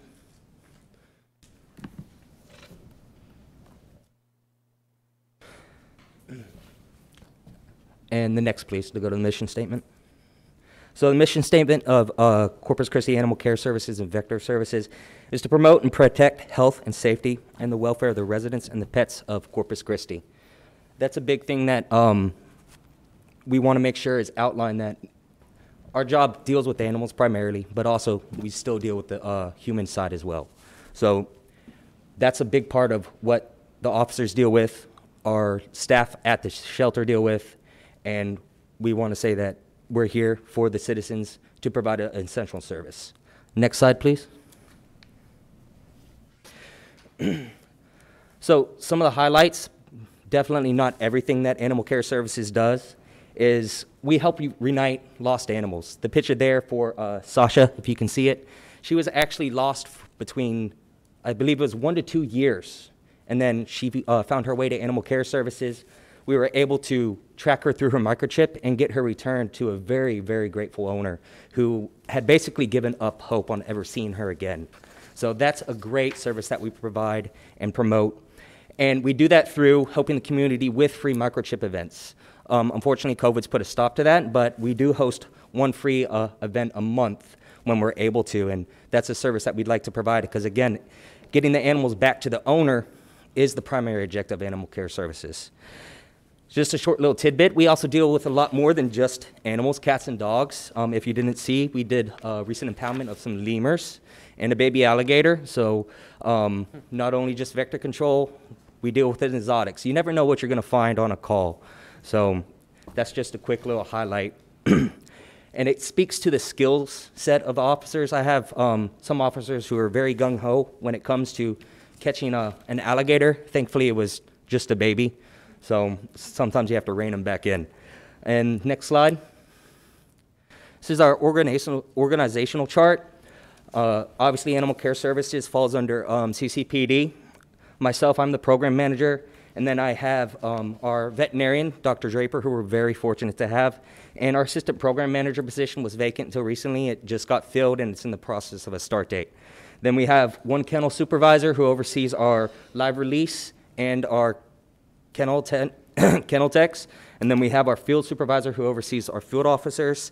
And then we have the vector control that falls under the assistant program manager. And I help with that part of the department as well, because everybody knows right now mosquitoes are a hot topic. So next slide. So just highlighting some of our FY20 achievements. Big one is we just got the new building finalized, and it's up and running. We're able to use it. It adds an additional 19 kennels to our campus, which is amazing. It brings us up to 98 total available housing for animals, not including our quarantine building, but it gives us additional resources to house animals and get animals off the street and potentially, again, return to the owners when they come to our campus.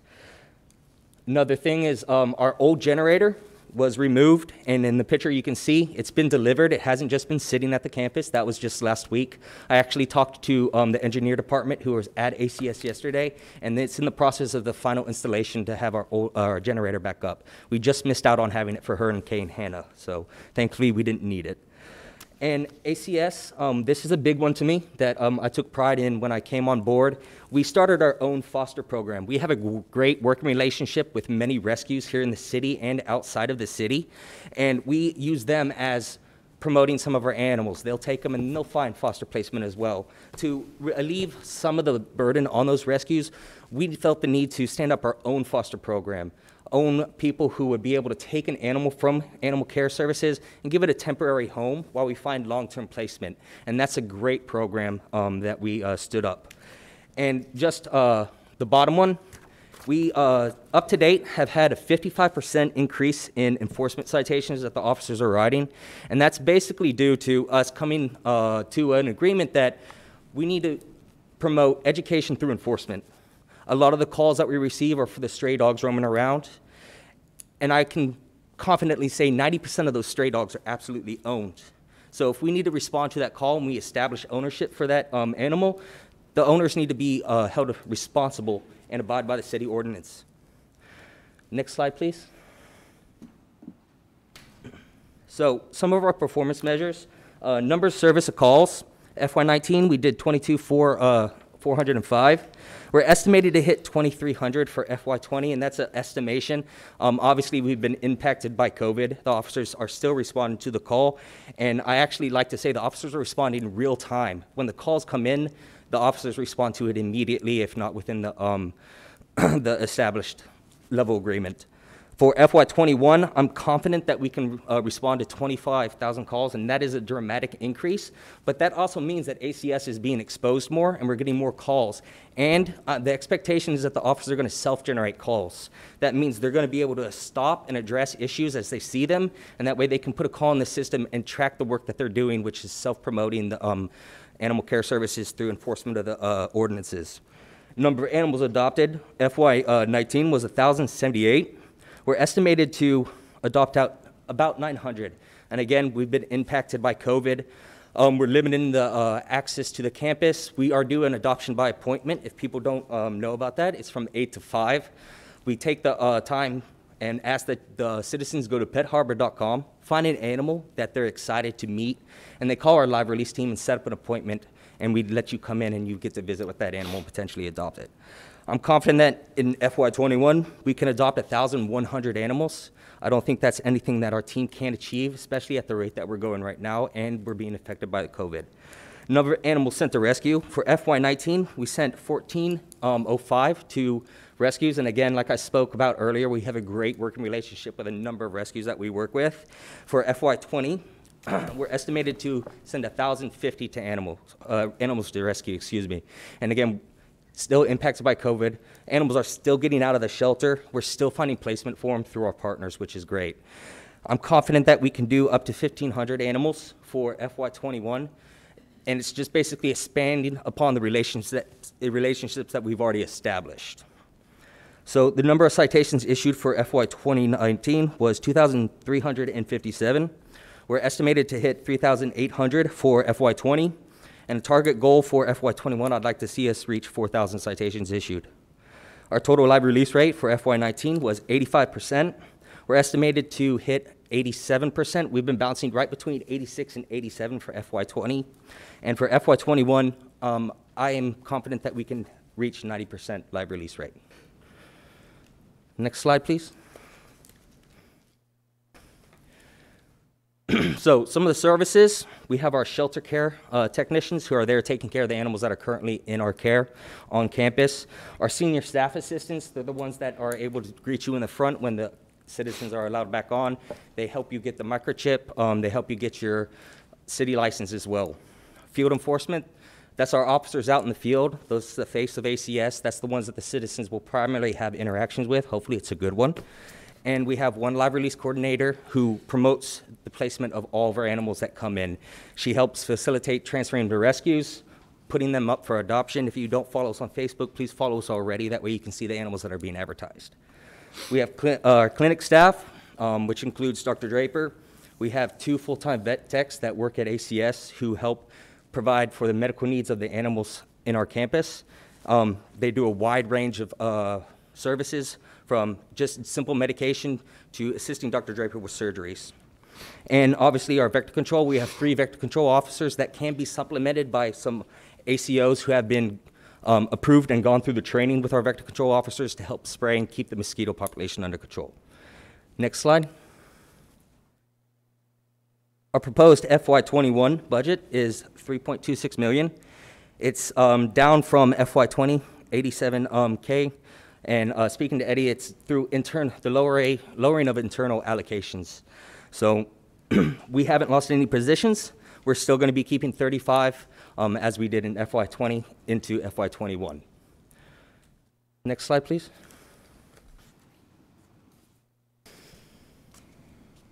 So this shows the breakdown for the budget. Our permits and fees, we're projected to do about 6%. There's about $0.2 million of the budget. Our shelter care and our field enforcement both share 1.5, which is 45%. Our community programs, which we're excited to get back up. Our live release coordinator has a lot of great ideas where we'll be doing promotions virtually.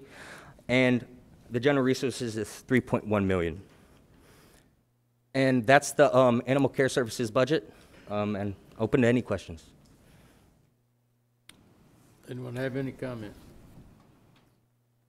Mr. Molina. Thank you, Mayor. Mr. Skidmore, you touched on the $87,000 difference, which is going to be attributed to lowering of internal allocations. So can you kind of go into detail? What does that mean exactly, and what services are impacted by that? I actually should have expanded upon that as well. I think Eddie's going to.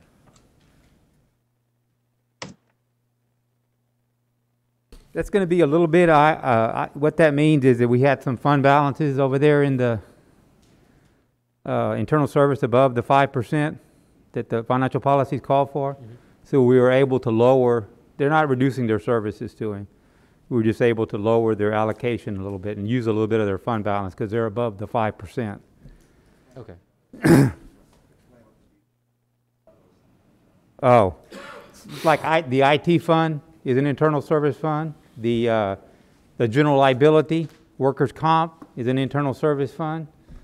The fleet operations is an internal service. Healthcare is an internal service fund. He also had, Joel didn't mention, Mr. Skidmore didn't mention it, but he had there was a one-time item last year for vector chemicals, about $50,000. That was reduced out this year. It was a one-time item last year. He bought some chemicals. Now, if we have a wet year, he could end up having to buy more repellent. We'll have to go find dollars for that. But that was a one-time item that we took out of his budget for 2021. An increase in the chemical purchases. Yeah, Councilman, those the term internal allocations, those are, another word is scheduled line items, but the ones that vary year over year, unlike a fixed budget that's more predictable. So things like healthcare, insurance costs, IT costs, fuel. So to budget these costs, Eddie works through the year, and then closest to the budget, we set the allocation. And that was that conversation we had with the police fund, where we didn't set it till after that budget was approved. But those numbers are calculated based on the cost for the projected cost for the service, how much is in the particular fund balance, how much need is going to be there, and the set. So in this case, as Eddie said, it doesn't impact service delivery. It's just we have a better cost for some of these internal functions. Okay, so to the citizens that are out there, they're not going to notice any No. difference in services? No, exactly. So if our healthcare costs are lower, that's a good thing, and we can use that money for more direct service. And so Mr. Skidmore's number of ACS officers, their response time, none of that's impacted by lower insurance costs, as an example. Okay. Thank you. Yes, sir. Ms. Waharlo? Thank you. Joel, thank you for your presentation. A couple of things. So can you take us through a call? Somebody calls, I guess they call CCAC? Yes, ma'am. They usually just call like the main city line, the 826 city number. Okay. Or they can also call into our front desk and speak to one of the senior staff assistants, and they can take the call and put it in the system as well. Okay, so a call about, strays running around or whatever the case may be goes directly to Animal care facility. Service? Yes, it does, ma'am. Okay. Okay, so that said, and I was just wondering about that. I didn't know if it went through somewhere else. On your performance measures, page 35, you have here under number of citations issued. In 2019, your actual was 2357. And in fiscal year 2020, it goes up to 3,800. That's a huge increase. Yes, ma'am. And why would that be? I mean, how do you estimate your estimate? Sorry. Go ahead. When I came on board, I sat down and I looked at the way the officers were performing their duties. A lot of it came to, they were giving a lot of continuations, if that's the best word for it. That would mean they would come out, if you were a citizen, they'd speak to you, and if you didn't have rabies vaccinations, or you didn't have a city license, or your dog was free restraint, they would say, okay, I'm going to come back in 2 weeks. Right. I'm going to come back in another 2 weeks. And that would actually be up to multiple weeks of response from one officer for one issue. So the responsibility of the citizen is to be in compliance when the officers make location. They still are able to use their discretion, but they've been mandated that if there is a violation, that citation needs to be issued at that time, and that means all appropriate citations are going to be issued when the officer arrives. The first time. Correct. Yes, ma'am. I see. So then it's just a little bit more aggressive, which is not a bad thing. That's probably not a good word to use, but it isn't. I thought you said a little while ago the educational part. Does that go with the citation, or were you saying we'll educate them and then if something continues, you go back? I like to bundle it, education through enforcement. So okay. We're going to educate you with a citation. That's your form of education. Got it. Okay. Okay. Well, that's good. I'm glad to hear it because, as you know, there's quite, the calls on that. There are several calls that we get for just loose roaming dogs, and again, have the talks with your neighbors. Most of those dogs are absolutely 100% owned, and it's just they let their dog out when they go to work, or the dog knows that when the person goes to work and they jump the fence and they roam around and then they come back. Right. Okay. And then what is when you take in a dog or stray, do we neuter every animal before it goes out to either foster or adoption? So there are several variables. Or rescue. That come into play, Councilwoman. So if we transfer an animal to the rescue, they're considered also the keeper of the animal once that is done. And if we can't provide the service for the spay and neuter, the best route for us is to promote the animal the fastest way to get out of our shelter so we can make room for more that need this space. So that is transferred to the rescue, and then they're able to alter the animal once they have it in their possession. Our fosters, We provide the medical services for the fosters that foster for ACS. So if their animal gets sick, you know, we've had fosters call and say, I have a kitten that's thrown up. I don't know what happened. You know, we're able to tell them, come in and we'll take a look at it. And if we have a couple good foster fails who end up keeping their animal, and we provide the spay and neuter for that animal as well, and adoptions as well. And adoptions. Yes, ma'am. Okay, great. I think that's all I have. Thank you. Mr. Hernandez? Thank you. Real quick question on a couple of the items here that you had some significant increases on. Clinical supplies has gone up significantly. Are you using more? What's the cause there? So the Councilman, that's a good question. The clinical supplies went up because we never really know the need when it comes to clinical supplies. We can't confidently say this is how much Dr. Draper is going to need for her clinic. So we always like to think that we provide her more than she needs to accommodate anything that comes in.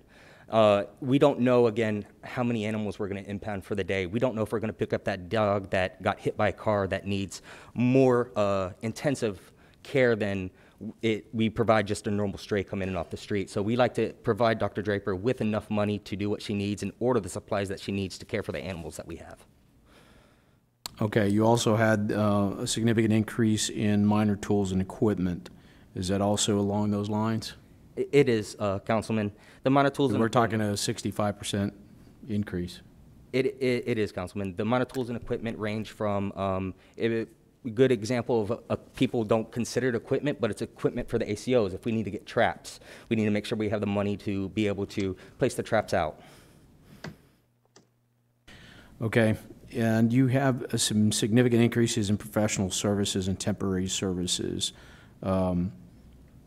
It's now, I mean, it's almost, the original adopted budget from last year was 27,000, I believe, and now it's 105. What's the increase for? So the professional services also covers some of the contracts that we have for a relief veterinarian. Let's say Dr. Draper gets sick, or Dr. Draper has a court case that is going to tie her up for maybe 2 weeks and she has to testify. We have that money set and allocated for an emergency veterinarian to come in and be able to provide the services. So ACS basically doesn't essentially have not a medical expert on this the is campus. This is higher than what you increased from from the amended budget as well. I mean, are you expecting this to continue to increase? I would like to say confidently that Dr. Draper's not going to go anywhere. We need her. She's great at what she does. And again, the professional services is there in case of an emergency that we do need to have a veterinarian come on.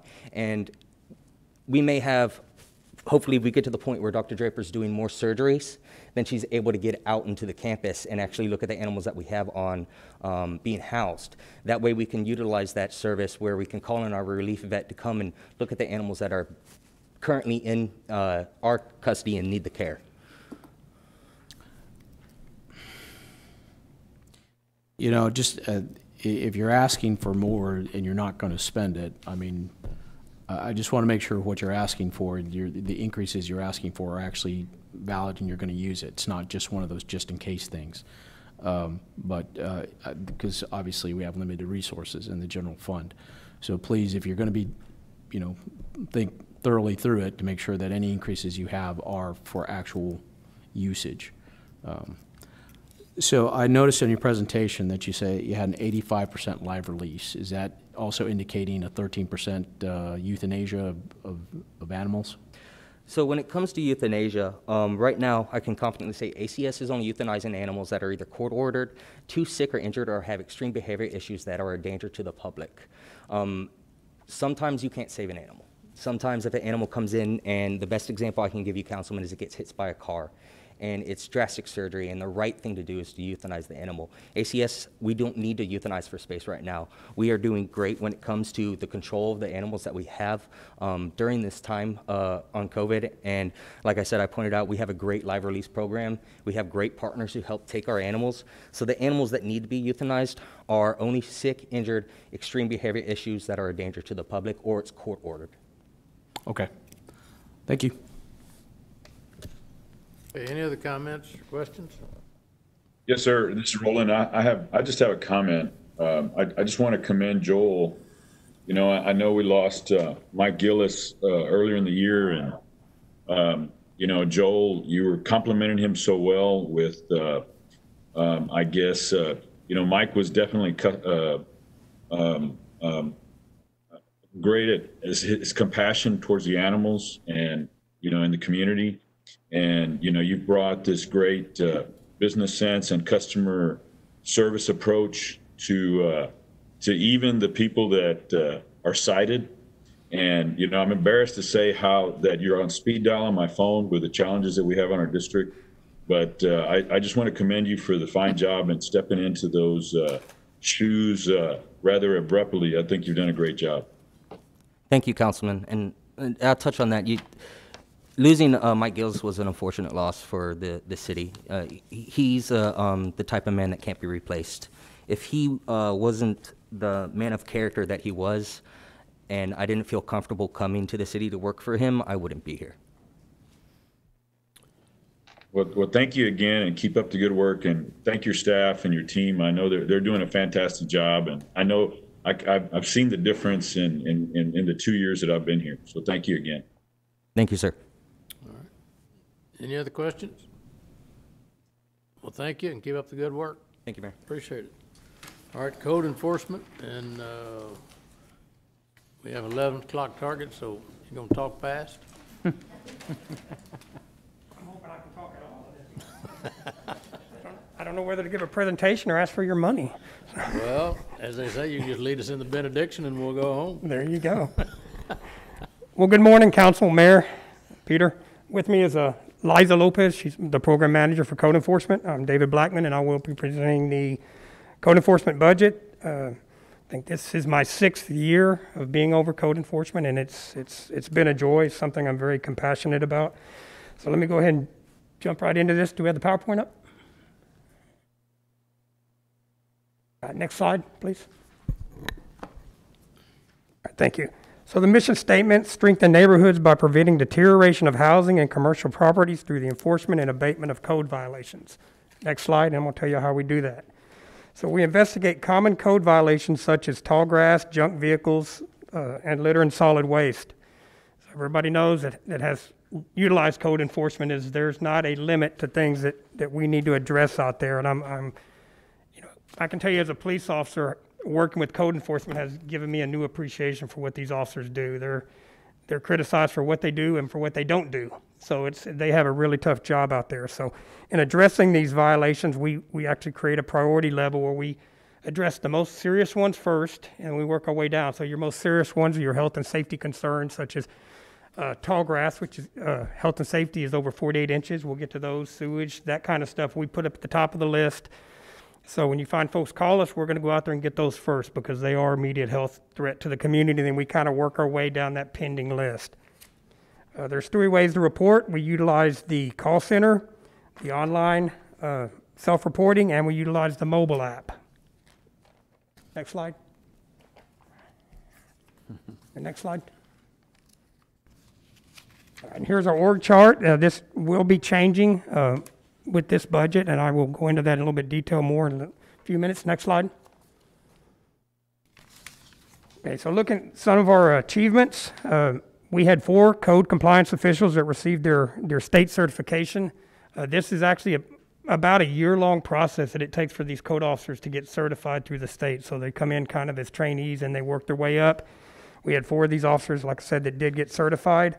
One of the things I'm most proud of is number 2 is the enforcement. So one thing code enforcement is very adept at is jumping in and doing things that are non-traditional. So with the outbreak of COVID, we were able to pull these code enforcement officers off at different times and utilize them for point controls during the COVID outbreak for beach closures, park closures, that kind of things. And there was no pushback from these officers. They were more than happy to jump in, and they worked Easter, 4th of July, so they were out there with the police officers themselves. And by them being able to do this, we were able to move our police officers around to go do other jobs, and in addition, reduce overtime on the police department because these officers are at a lower rate. So it was I really appreciate that. I think it was a great achievement.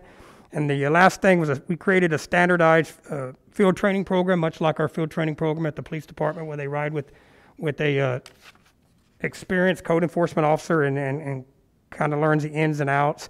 And then the last thing with the training is that we actually hosted a leadership training program. Had somebody come down and conduct an 8-hour course to them, understanding that leadership is not necessarily just at the top. It's right. Everybody's a leader in their own right. Next PowerPoint, please. All right, so here's our performance measures you see in front of you. One of the ones I want to touch on real quick is our substandard structures. You'll see we anticipate a variation between 16 and 21.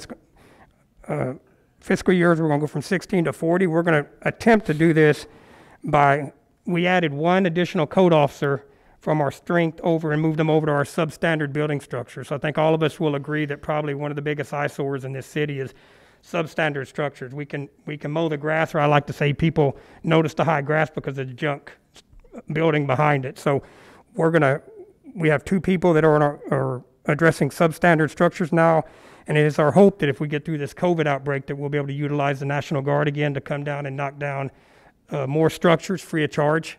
I think last year they ended up doing 26 or 27 structures for us the last time they were down here free of charge. So it was a good deal for us. Next PowerPoint, please.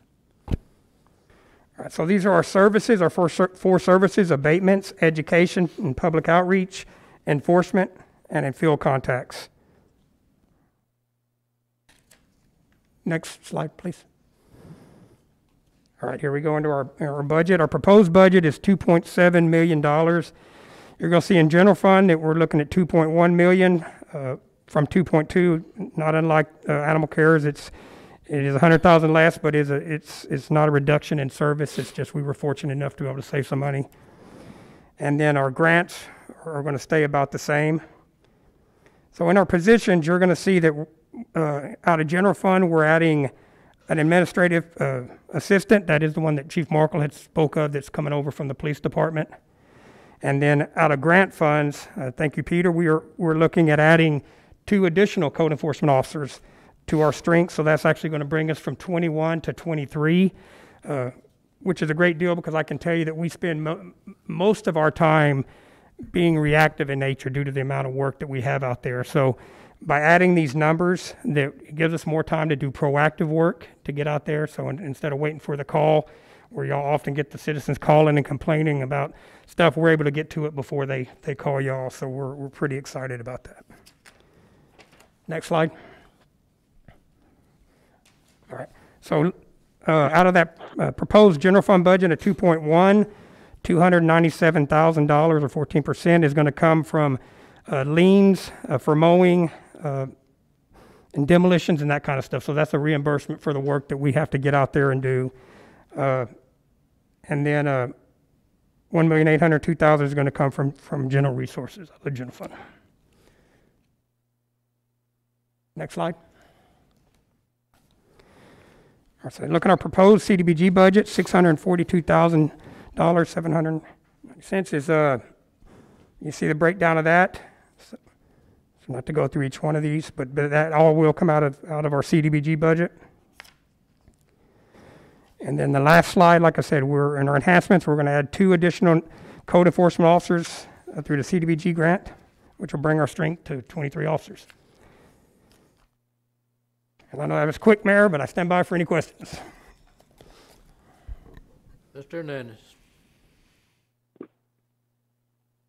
Actually, that was for my last one. I don't have any questions. I want to thank you for having a very good budget, and it was very clear. Thank you. Thank you. Ms. Wahardo. Thank you.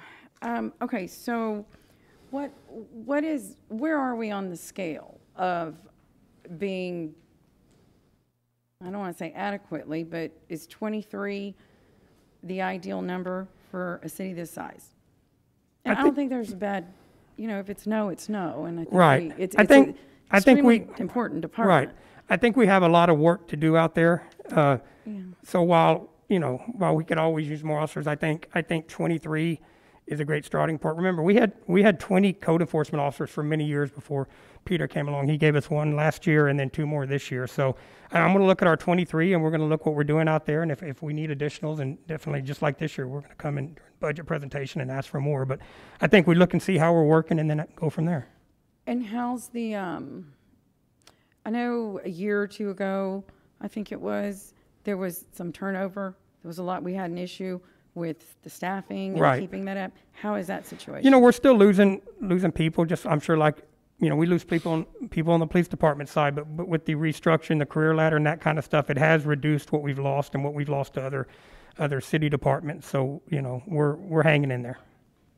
Okay. So task if the career ladder has worked, yes, it has worked. It has. Yes. Okay, and then I had a question for Miss Liza there, if she can come up. I'm very grateful for Chief Blackman, your response. You're always both very, very responsive, and that's extremely important to us because we're the ones that are facing or speaking to our constituency. So thank you for being so responsive. You're welcome. I wanted to ask you, because I know you're out there, and there was an issue, and I think sometimes there is an issue with people not realizing what is weeds and high grass and what is landscaping. Yes. And I think we had a big issue with that at one point, and I know you were very, very good with bringing some education to a particular, I think it was a couple, but I'm just wondering, is that something, do you come across that often? And in that particular situation, I think y'all worked through it, but could you tell us a little bit about that? Yes. There's a lot of citizens, especially now with the COVID that has hit. There's a lot more people at home, and they're noticing a lot more violations, so to speak. But we do educate. That is our first and foremost, is to educate the public. We've actually put out a couple of videos working with the PIO here at the city that one of the camera or people that work there followed one of our officers for the day, and she made a video out of it, and it is out there on YouTube. We do try to let the public know that as well, any chance that we can. When they do ask, is this a violation? What is a violation? I always direct them to, of course, our Chapter 13 in the municipal codes, but we also let them know that there is that video out there as well. We have a lot of videos from the past that the ordinance are still the same, which is know the code. We do let them know any chance that we get, because a lot of people are more visual. Right. They'd rather watch a video to see how it works and know the code than actually read. So there's different resources that we have out there that we do educate the public with and let them know. I try to intervene when I get y'all's emails and let them know. I call them myself and just present myself as who I am, what I do, and urge them to call me first before they call you all, because I'd like to resolve their issues so that it can give you all a little bit more time to deal with other issues that you might have that you need to deal with that take more precedence over it. Thank you. You're welcome. Thank you for the work you do, because it's been wonderful, and it I makes an appreciate impact that. on us. Thank you. Thank you. Any other comments? Out in the cloud? Yes, sir. I just want to echo on that for Liza and Chief Blackman. You know, a third of the calls I get are code enforcement. In fact, I talked to someone yesterday, and I can't. I do appreciate your responsiveness and how you educate the community, and you guys are just doing a fantastic job. Thank you so much. Appreciate it, Councilman. Any other comments from the hinterland? Anyone here? Well, we do Keep thank it you. up. Excuse me? Keep it up. Keep it up. Oh, mow it down. Yeah. Okay, well, we appreciate it, and, people are wanting to keep the neighborhoods looking good, and hopefully their neighbors will help them do that rather than having to call code enforcement. It's always better if the neighbor mows his yard than us coming in to do it, so. Any other comments on this one? I think that concludes our meeting for today. We got another one. Our next meeting is when, Mr. Zanoni? So our next event's going to be Monday night. We're going to do the community budget input session. And then next week we Now, have... that's the community. That's not a council workshop. Right. It's not the next council workshop's Thursday. a week from today. Right, And that'll okay. be our public infrastructure, streets, stormwater, drainage, our capital budget, solid waste, and utilities. So that'll be that's gonna be a lot of information next Thursday. But on the budget, we'll have our first town hall meeting Monday at 6 o'clock, and more information will be coming out for that. Councilman Roy is gonna be the host, since That's it's in District District 1. 1. But any of the council members that want to to participate and say some opening comments, we want you to do that, and I'll connect with you to tell you how we'll do that. And then next week so that's Monday night, Tuesday, we're gonna have our council meeting. And then Wednesday, we have another community input session, District 2, Councilman Molinas. And then right into another budget work session Thursday, as well as a community meeting Thursday night. So the point or the message is get some rest this weekend, right? We got a busy week coming up. All right, anything else? If not, the workshop will stand adjourned.